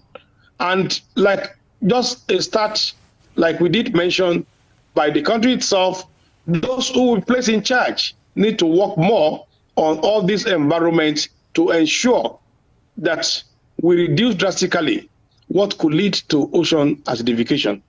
Like I said, I'm aware if you go to Kuwait, they desalinize to get water to drink. So when you have an acidified body of water, what kind of living things can be sustained in that kind of body of water? So whatever we can do to reduce ocean acidification, we must do it in all our human efforts and infrastructure that we need to put in place. All right, there are traditional coastal livelihoods that have some form of cultural and economic value. Now, with modernization, which the activities of marine and blue economy will bring on, how can they be preserved? If our rules, policies are well placed, they can be preserved. One of the things, let me refer to the World Bank framework. They call it environmental and social framework. There are about 10 standards there, which also guide us how to preserve, how to take a critical look at this for any project you are doing. One, the stakeholder engagement, you must actually do that. Then, if you are very careful and very knowledgeable about the environmental and social risk and impacts, then how to manage them. We can actually reduce this and actually ensure we preserve those who live around that area. Sometimes people are moved to another place to make sure they still have a better life and still do what they want to do. So those are the things that will guide. It's the framework, it's the policies that we do, not just for somebody because you are government, don't go to a particular environment and destroy the entity.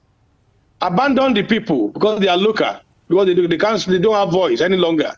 You believe somebody is representing them and that person is not talking. There are rules of engagement to any development, particularly in this area, that will inform us that make it better than what you meet it. And if you cannot make it better, it cannot be less than the way you met the environment. At least those people you are referring to, those other people working. All right, Prof. I appreciate the fact that you mentioned that there are global best practices or rules that guide how you engage a community, even though you're trying to have the national interest at heart. Okay, now let's look at the place of education at the most basic level now, because for some of us now, this is an entirely new conversation. But I would have probably developed more interest in this field of study if I were exposed to it earlier in my education. Let's look beyond the university level where we have maybe oceanography as a course or maritime technology. What happens to our primary school curriculum, secondary school curriculum? How do we begin to integrate some of these into the syllabus that operates there, such that at a very tender age you are able to see the potentials in the blue economy and you know what steps to take career-wise to claim your own stake when you grow up? Okay, thank you again. Bringing back the education. Knowledge, we say, is power, and freedom is self-discipline.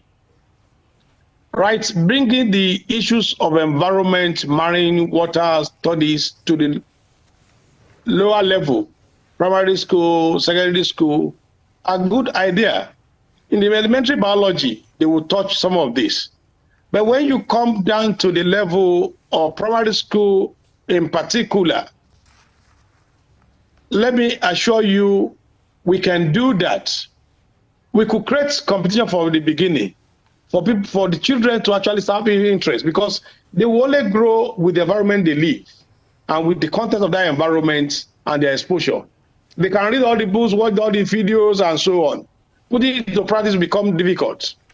And I can assure you, if we have that policy of how our children, even the one unborn, will know how we can deal with water bodies, how we can protect them, particularly when you now go to the bigger one, which is the ocean itself, which is the way we are talking about this time around. It will help not only today, it will help the future. We can, like I lead a center here at University of Lagos. It's called Sustainable Procurement, Environmental and Social Standard. Within the area of the environmental standard you are talking about, we are trying to engage stakeholders, we are trying to actually engage local government for them to even have knowledge in this area. Sometimes you are training wrong people. That's what we have realized. So going to elementary one, put in our curriculum, I think will also be a better idea, partly from that primary school, that people start having knowledge that, oh, it could be better than traditional one we are doing. We need to be transformational.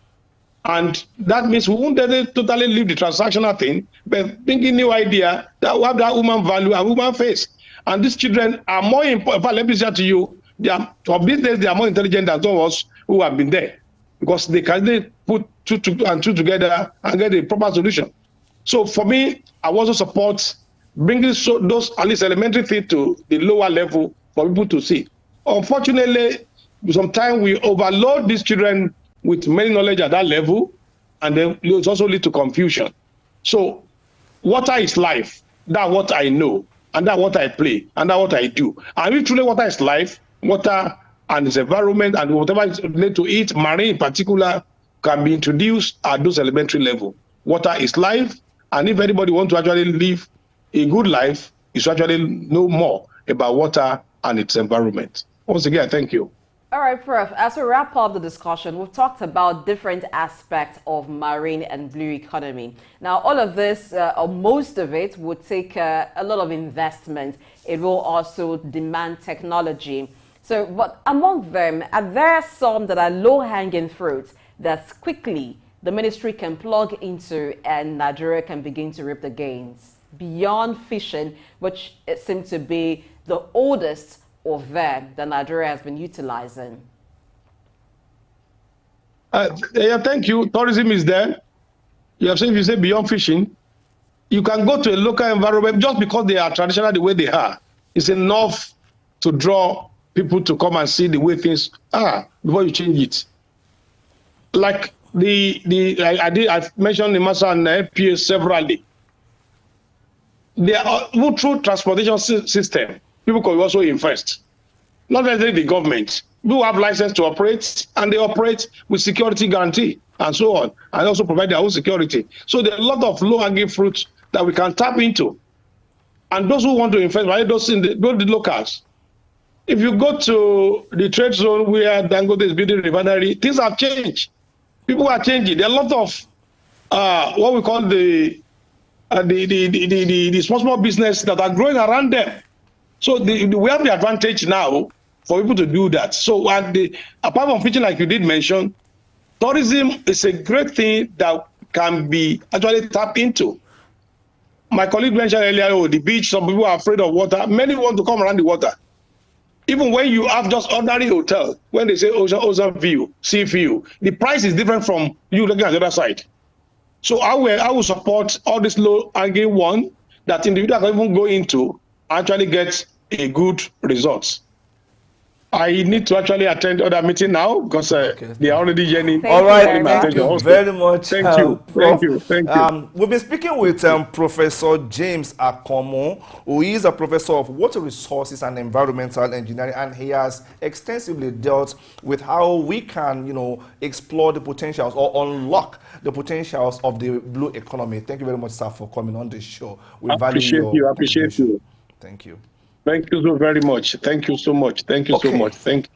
We're going on a very short break now, and when we return, we're still focusing on the water resources and what can be done to ensure that we tap into them fully and probably diversify our economy. Don't go anywhere.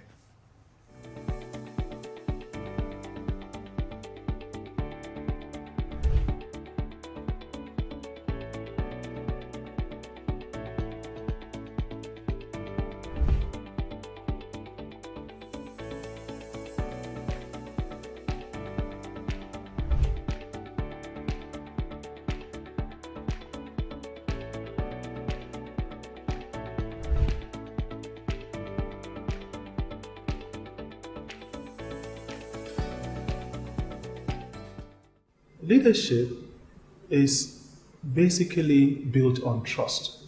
Trust is the currency of brand, and the leader's brand is what attracts people to him to be inspired by it.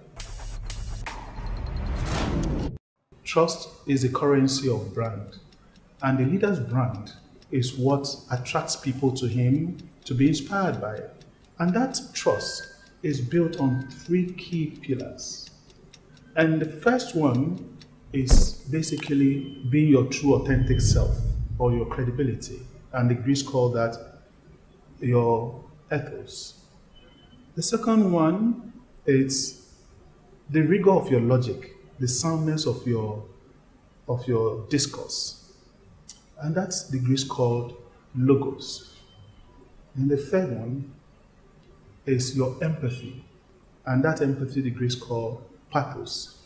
As a leader, people see and sense from you your distraction towards them. And think about the person that you visit your most distraction to, be it your spouse, be it your colleague, your staff. The one that you visit the most distraction to is the one that you most withhold your empathy, and they can feel it. Think about it. Somebody sitting in front of you and interviewing for a job, and they keep looking at their phone. How likely are you to give them that job? Probably not. But you display that all the time to people that look up to you, and you wonder why they don't see you as an effective leader. The other one, being the rigor of logic, is a bit easier to tackle because throughout life we are always on learning, and relearning. And the best thing to do to stay current, apart from having your deep area of specialization, is to have what we call an inch deep and mile wide knowledge of a whole plethora of things, wide variety of things you learn about that makes you connected to people on various levels and increases your network. I think the other one, which is the credibility, is the one that we most flaunt. And that is the one that has got to do with being your true authentic self. And you find a lot of people, especially on social media, are trying to portray what they are not. They are trying to fake it. And it comes across very quickly when you are not being your true authentic self. And people pick it up and they don't trust you. If they don't trust you, they don't look up to you as a leader. Leadership is important. It is true leadership that we can nurture people to become future leaders. But we have to do it right. We have to earn it.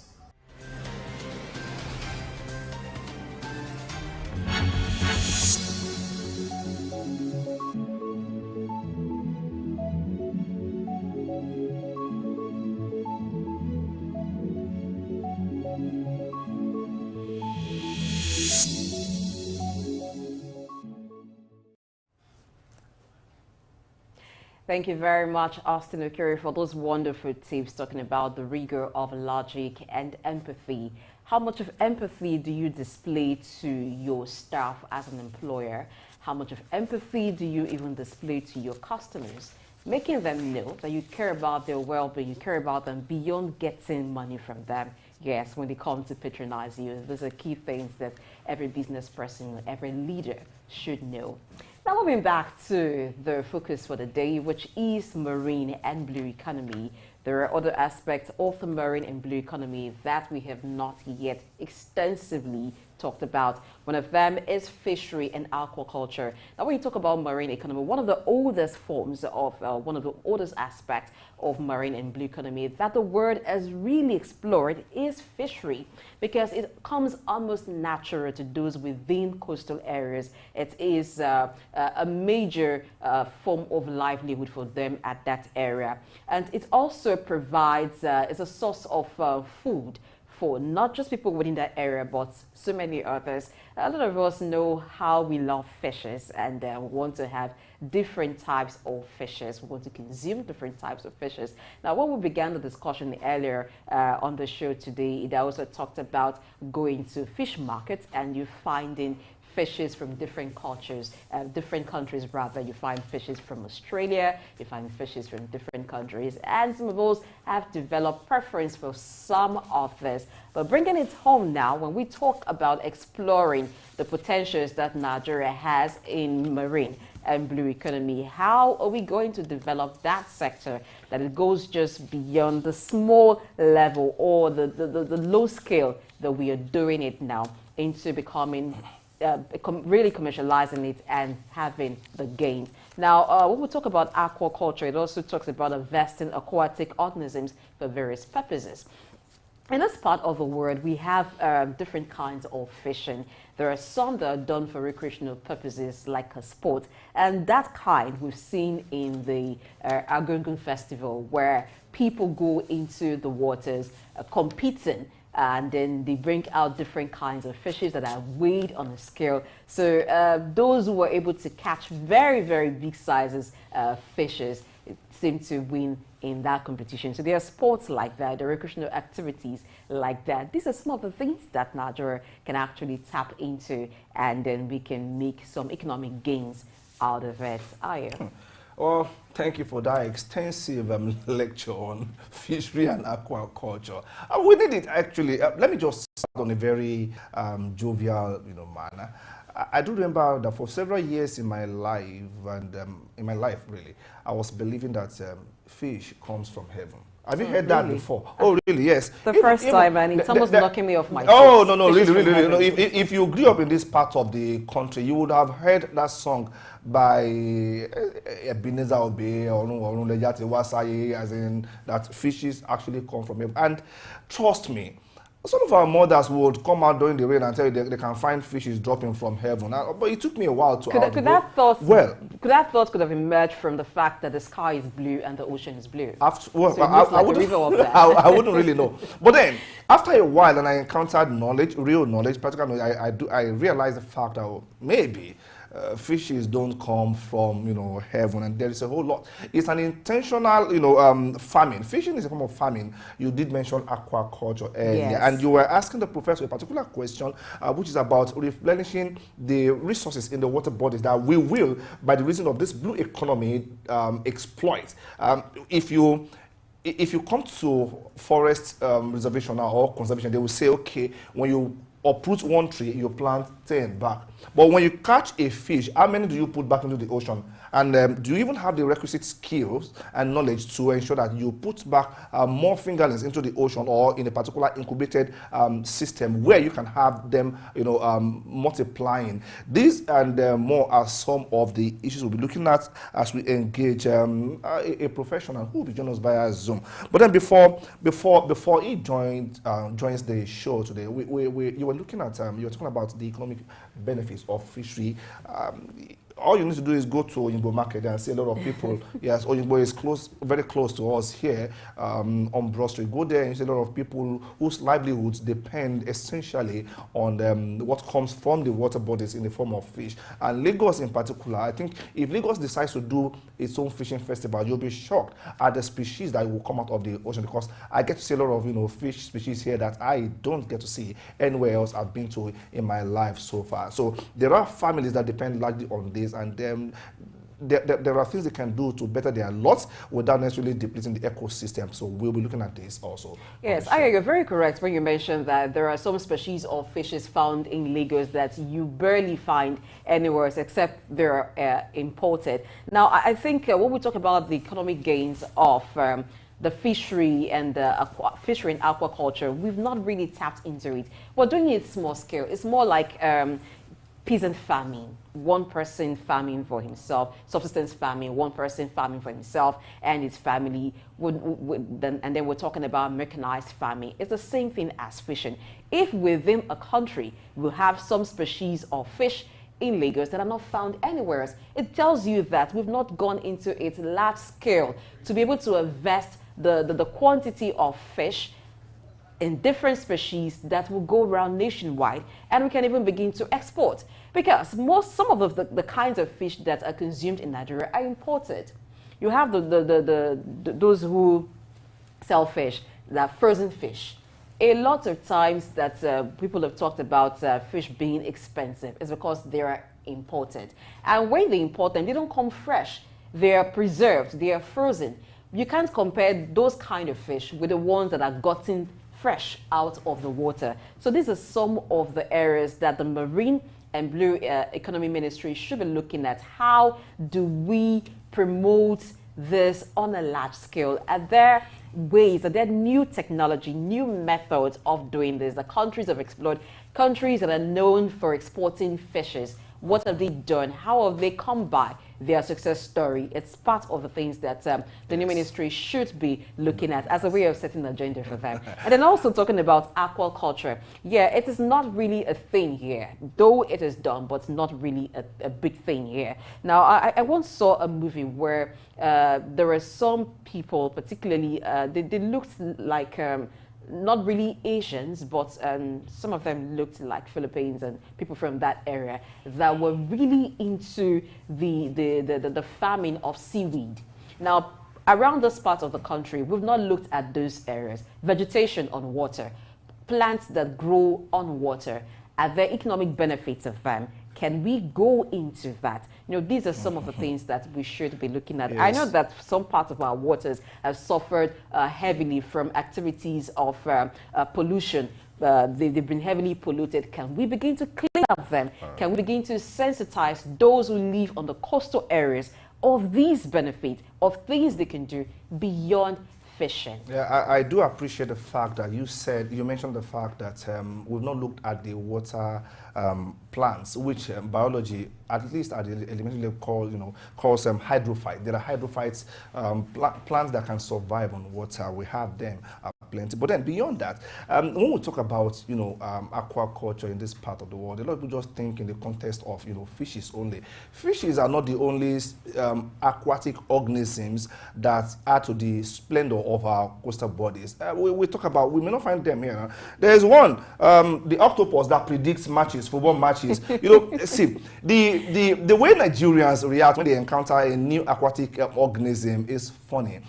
It should make you feel odd that, oh, what is this? Well, there is this consumption factor that comes into play. It is a consumption instinct that comes into play. When you see, there was a particular time when a particular big fish was swept to the shore, and you see Lagosians with their axes, with their cutlasses and machetes, they were just going there. Oh, this is just the arrival of another national cake from the corridors of heaven to Nigeria. And they were now, I told people, if you bring octopus to Lagos State, maybe the seaside, trust me, they will not be patient enough to allow it predict the sort of matches, whether at the local level or continental level, because it will be consumed before it could actually make a prediction. But that's just on the lighter note.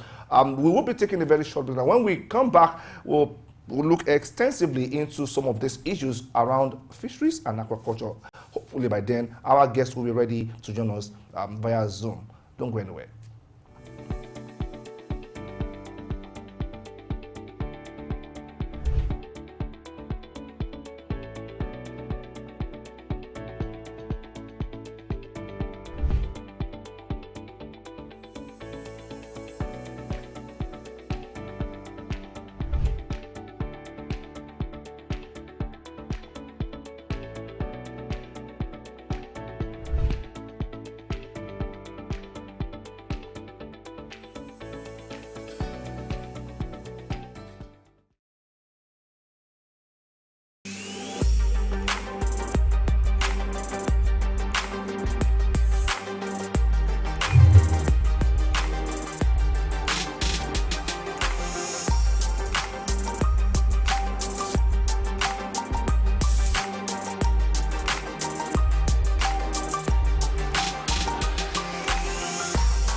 All right, welcome back to Early Exchange on Souk News. We were, before going on that break, focusing on fisheries and aquaculture, and we did extensive talking about it from the layman's perspective, either from the consumption standpoint or from the economic standpoint that Blessing was advocating, which we should be looking at anyway. But now we have a professional join us on the show via Zoom. The name is Akonde Olalekon. He is the aquaculture Project Development Coordinator at Olam, Nigeria. Mr. Akonde, good morning. Good morning, sir. Good morning. Good morning. How are you doing this morning? Oh, we're doing great. Thank you for joining us. I like the fact that if my site is not deceiving me, you are probably on the farm, because I could see some farming background there. That makes me feel at home talking to you because you are in your own domain. All right, we are looking at fishery and aquaculture. Fishery, many of us can relate with. Please explain what aquaculture means to a layman so we can understand the full benefits resident therein. Aquaculture now.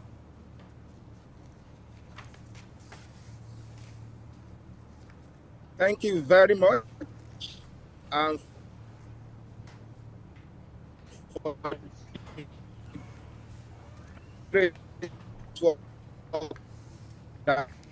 The network is not strong enough at your end, so we will probably, see how we can fix that. I was trying to ask him what aquaculture means, and of course, aqua, some of us know, is water culture, is deliberate growing of something. So aquaculture maybe essentially means growing aquatic organisms within a confines or what have you. But then let's look more let's look more at the economic significance of fishery and aquaculture. It provides food security, like some people would say. Like we mentioned, if you're either eating fish or you're eating meat, except you are not eating either of those, which we have a lot of people in that particular bracket. And of course, we mentioned earlier that there are people who are employed basically through, by the fishing, subsector of the economy. They are not necessarily, not just the fishermen now, those who are called fishmongers, as we like to call them, those who trade in different kinds of fish. And of course, we know that if we can look deeply into tapping into the full potentials of the fisheries and aquaculture, that would be a revenue driver for the government, even as we diversify our economy, because there has been so much emphasis, like we all have agreed, on oil. And oil is a non-renewable energy, as we all know. So if we can look into this and probably help them modernize how to fish, because there is a fisherman that still uses the bait to fish, there is one that uses the net to fish, there is one that now cultures fishes by himself. All of them are called fishermen, but then there are fishermen and there are fishermen, and the scale is not evenly tilted towards everybody here now. So there is so much that can be done here by government, by private organizations. There's so much knowledge that can be shared to ensure that we get to that particular point of a door where we say, okay, now we are making a very big return on investment in this particular field of study. Blessing. Yes, and to talk more on the economic gains from fishery, yes. Fishes have a lot of benefits that they give, apart from nutritional benefits. They supply resource to pharmaceutical industry, because there are some pharmaceutical products that are made from fish oil, and those products are very expensive. The reason why they're expensive even here in Nigeria is because some of those fishes those oil are tapped from don't come in large quantities from here. They're imported, or those pharmaceutical products are imported. They also supply materials, raw materials for beauty industries, because the beauty industry is really evolved. We have some beauty companies now manufacturing with natural products compared to what we used to see before, where it was mainly synthetic products. So these are some of the benefits. So if Nigeria becomes intentional about the fishing industry, which is also part of the marine and blue economy, there are several benefits to be gotten from here, because the raw material that some industries, like I've mentioned, pharmaceutical industries, the beauty industry needs, they will get easily and cheaply. And so those are some of the things you should be looking at. Let's talk about the employment that it would generate, because when you have fishing done on a large scale, it then means it's no longer those who are within coastal areas that will be fishermen, so to speak. You would have people doing fishing with new methods, and you have more people come into it. It also facilitates international trade, which is what we've not really tapped into yet, because there is still lots of importation done when it comes to fishes, the ones that we consume. Now, the rest imports a lot of fishes. So we should begin to look at that. But even as we're looking at the gains, what is the sustainability of fishery in Nigeria? We have issues of illegal fishing happening, which could even deplete the resources that we have in the water, deplete the fishes. There are areas where people should not actually be fishing too much. Do we have those areas protected? And are people aware those areas are protected? Those are some of the issues. Okay, and beyond that, I like the fact that you just spoke to the place of regulation, because if you don't regulate it, people will abuse it. Abuse is inevitable if it is not regulated. Now, let's even look at the idea of growing fishes in your own domain, aquaculture. We've had cases of people who tried to start a fish pond, and they did start anyway, but at some point all the fishes cannibalized one another. At the end of the day, money went down the drain. So it is easy for people to encourage young people, okay, go into fishing, do this. They speak to the economic side of it, but what about the place of learning? I keep asking myself, where is the best place to learn aquaculture? Is it within the four walls of the university system, as we have it in some schools of agriculture now, or this apprenticeship style of learning?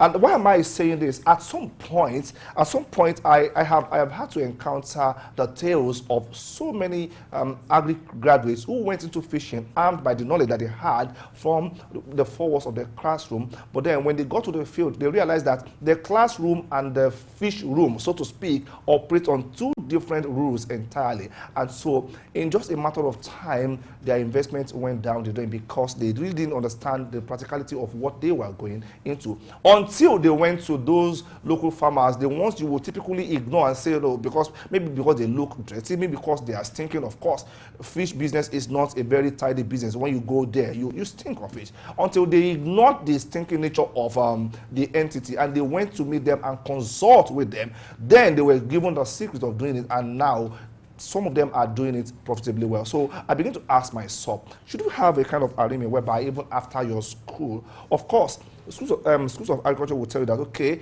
there's something called farm year, where in your part 4, for instance, you have to go to the farm and fish for the entire year. But then who are the ones teaching you how to farm?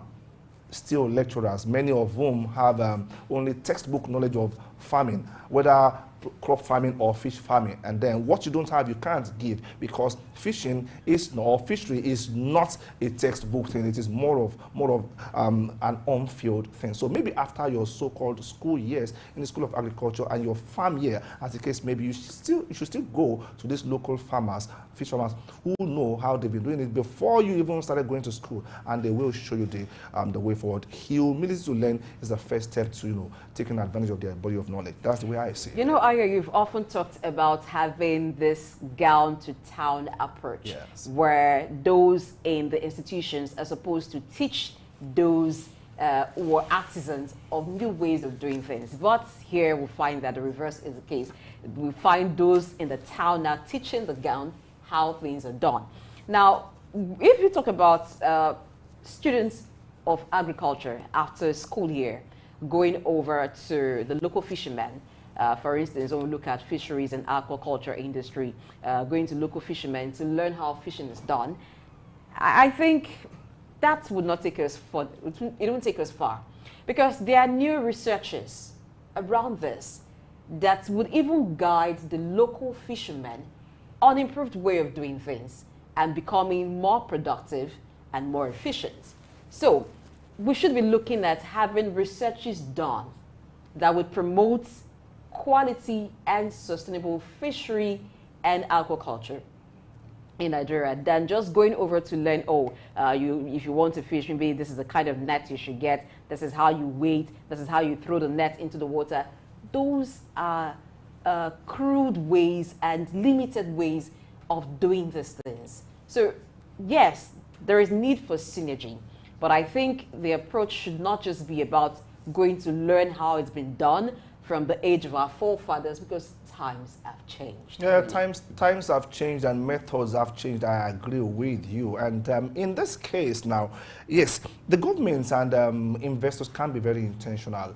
I do understand the fact that the young men I referred to earlier, maybe they only saw as far as their knowledge and their resources could take them. What happens to, I don't know, I'm yet to see a national fish farm that we have as a people here. What happens to that? All the fish farms I have heard of, I stand to be corrected, have been owned by individuals. What happens to a national fish project where we have a very big farm and harnessing not just the aquacultural resources, but even the human resources? Because if the government were to wade into this, trust me, whatever skill set that is needed will be brought on, whether you need local farmers to come and play a role there, or we need collaboration with international organizations or countries that have excelled essentially in fishery will be there. Now, we are not, that is why I keep saying every time we talk about our agricultural policy, it's all about fertilizers and grains. And I keep asking, what are we fertilizing? The crops or the economy? And I keep asking, are we feeding just only on grains? They talk about, you know, the grain reserves. Okay, when there is a shortfall in the country, oh, let us go to the grain reserves and, you know, dish out some grains to the economy. Beyond grains, we eat some other things, and fishes are some of the things we eat. What happens to the to something like the National Fish Reserve? Now, and you cannot have a reserve if there's no national cultivation plan in place. This is just the way I like to see it from this point.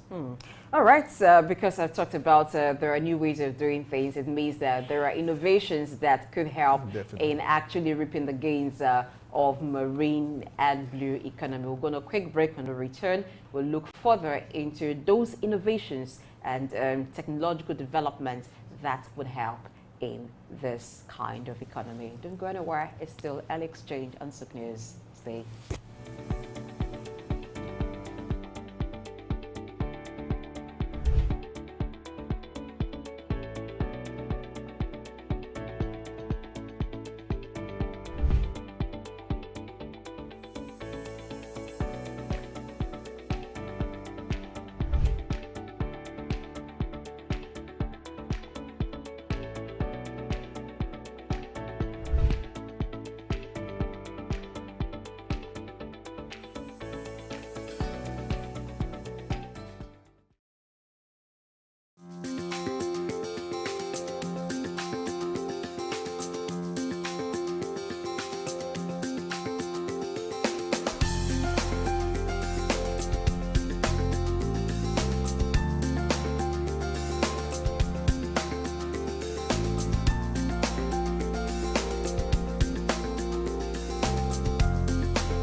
Thanks for staying tuned to the last lap of the show today. Times are changing, and in order to be relevant, you must move with the tide, and that's in adapting to new changes. Yeah, there are new technological innovations that help not just marine and blue economy, but every sphere of life. But because we're talking about marine and blue economy, what are the things that have changed? What new innovations can help Nigeria specifically to reap a lot of gains from marine and blue economy? The local fishermen usually have studied the weather over time to know what time of the day to go fishing, to know what time of the year they would have a large harvest compared to other times of the year. But we do know that because of the impact of climate change, the weather condition itself is changing. So this is where innovations come on, where we can have marine data analysis, weather prediction, and other things that will help in this. Now, if we have a lot of investments into this and intentional work towards this aspect, it will help feeding the fishermen, for instance, with information that will help them to better predict the weather, so they're more effective in their job. Even in terms of harvest, they know what area of the sea where you can have better catch, where you can have certain kinds of species of fishes where they indwell. So these things, this will really help a lot when we have innovations like this, when we use technology, when we use research to further enable productivity. You're right, Blessing. We read the story of the fisherman that was fishing in the good books all night long, and he wasn't able to get anything meaningful until the master came and told him, cast your net in this direction, okay? Yes, that might be, we may be alluding to some kind of spiritual technology back then. But then today, with data, people can predict exactly where the fish should be, because there are underwater exploration and research technologies that allow you to know where the clusters are per time, and what brings them to cluster around that particular point in time. Yes, most of what we call miracles, they were miracles back then because of the level of available technology back then, but now they may not qualify as miracles in our time because God has given man some kind of authority over some elements now. So one of the areas where we should be looking at when we talk about technology is the use of underwater and exploration and research facilities. Then apart from that, what about the communication technologies? What happens when a fishing boat needs to communicate with the shore and you are deep into the sea? How do you communicate? Now we have GPS and satellite communication systems that can enable precise navigation and tracking of vessels, because we mentioned the fact that maritime security is key when you want to boost the economy, or the so-called blue economy. Now you cannot have a very viable blue economy without security, and this is where we talk about GPS and satellite communication, which enables you to be able to track vessels, fishing vessels in this context, from the point of entry to their destination. So we talk about this and some of that. Then of course we talk about sustainable aquaculture or sustainable fishery. When we talk about sustainability, it is a way of ensuring that while you are fishing, while you are exploring the potentials of the blue economy, you are still not depleting natural resources. You are still not introducing harm by your own energy. So when you make an investment of energy in exploring, you are equally being conscious of the impact of what you are doing on the ecosystem. And this and many more will come via technology in aquaculture and fishery. Let's not forget marine renewable energy. Now, in this part of the world where power stability is a very big issue, we still have the national grid generating way below 20,000 megawatts. Now, all of this can be addressed when we make use of offshore wind energy, which can channel or harness the power of the ocean to generate electricity. So the issue of power will become a thing of the past. So that's one thing that Nigeria can actually benefit from marine and blue economy. And also there is this talk of desalinization of water bodies. Have you ever tasted, maybe when you went to the beach, No, water? I didn't bother to do that because I know I wouldn't like the taste Okay, of it. okay, so for those of us who have got some volumes, when we went to swim, Were you drowning when you no, got no, I wasn't volumes? drowning. You know, when the waves come on you, you sometimes It splashes of course, some of the water. it's very into salty, your mouth. very, very salty, and there's a particular concentration of the salt that could be harmful to the water bodies. Now, that is where the talk of desalinization of water bodies come, where you reduce the salt intensity in the water body. There are even technologies that convert salt water to fresh water, because some species of fishes cannot thrive in the salt water bodies. They have to be in a freshwater body. So we should be looking at that also as a country. So this is just where we would just like to, you know, drop the anchor on today's show. We've talked extensively about aquaculture, fishery, the marine economy, the blue economy, and we've had that professor talking to us extensively, and he has added to the body of knowledge at our disposal. We do hope that viewers out there can make a good use of this, and at some point we'll be here on this to talk about how far we have progressed as a people. My name is Ayo Jimmy. Do stay tuned by 10 o'clock for Business Insight with Ola Oluwawe. Thank you very much. And if you wondered why we talked extensively today about marine and blue economy, well, you need to know that that's an economy that generates about $1.5 trillion yearly and 30 million jobs. So now that we have a new ministry created, the Ministry of Marine and Blue Economy, headed by Bumi Tunjiojo, there are lots of hope, a lot of expectations that this will actually give Nigeria a roadmap to a sustainable future, and B, that diversification Nigeria has been looking forward to, away from oil into the blue economy. I am Blessing H. Thank you very much for being with us on the show, and thanks to the production crew for your work done to ensure that the show has been a success today. We'll leave you to wait for Olaoluwa Awe, who will be coming up at 10 o'clock to bring you business insights. Join us on Early Exchange again tomorrow, 7 a.m. West African time. Thank you for watching. Have yourself a great day.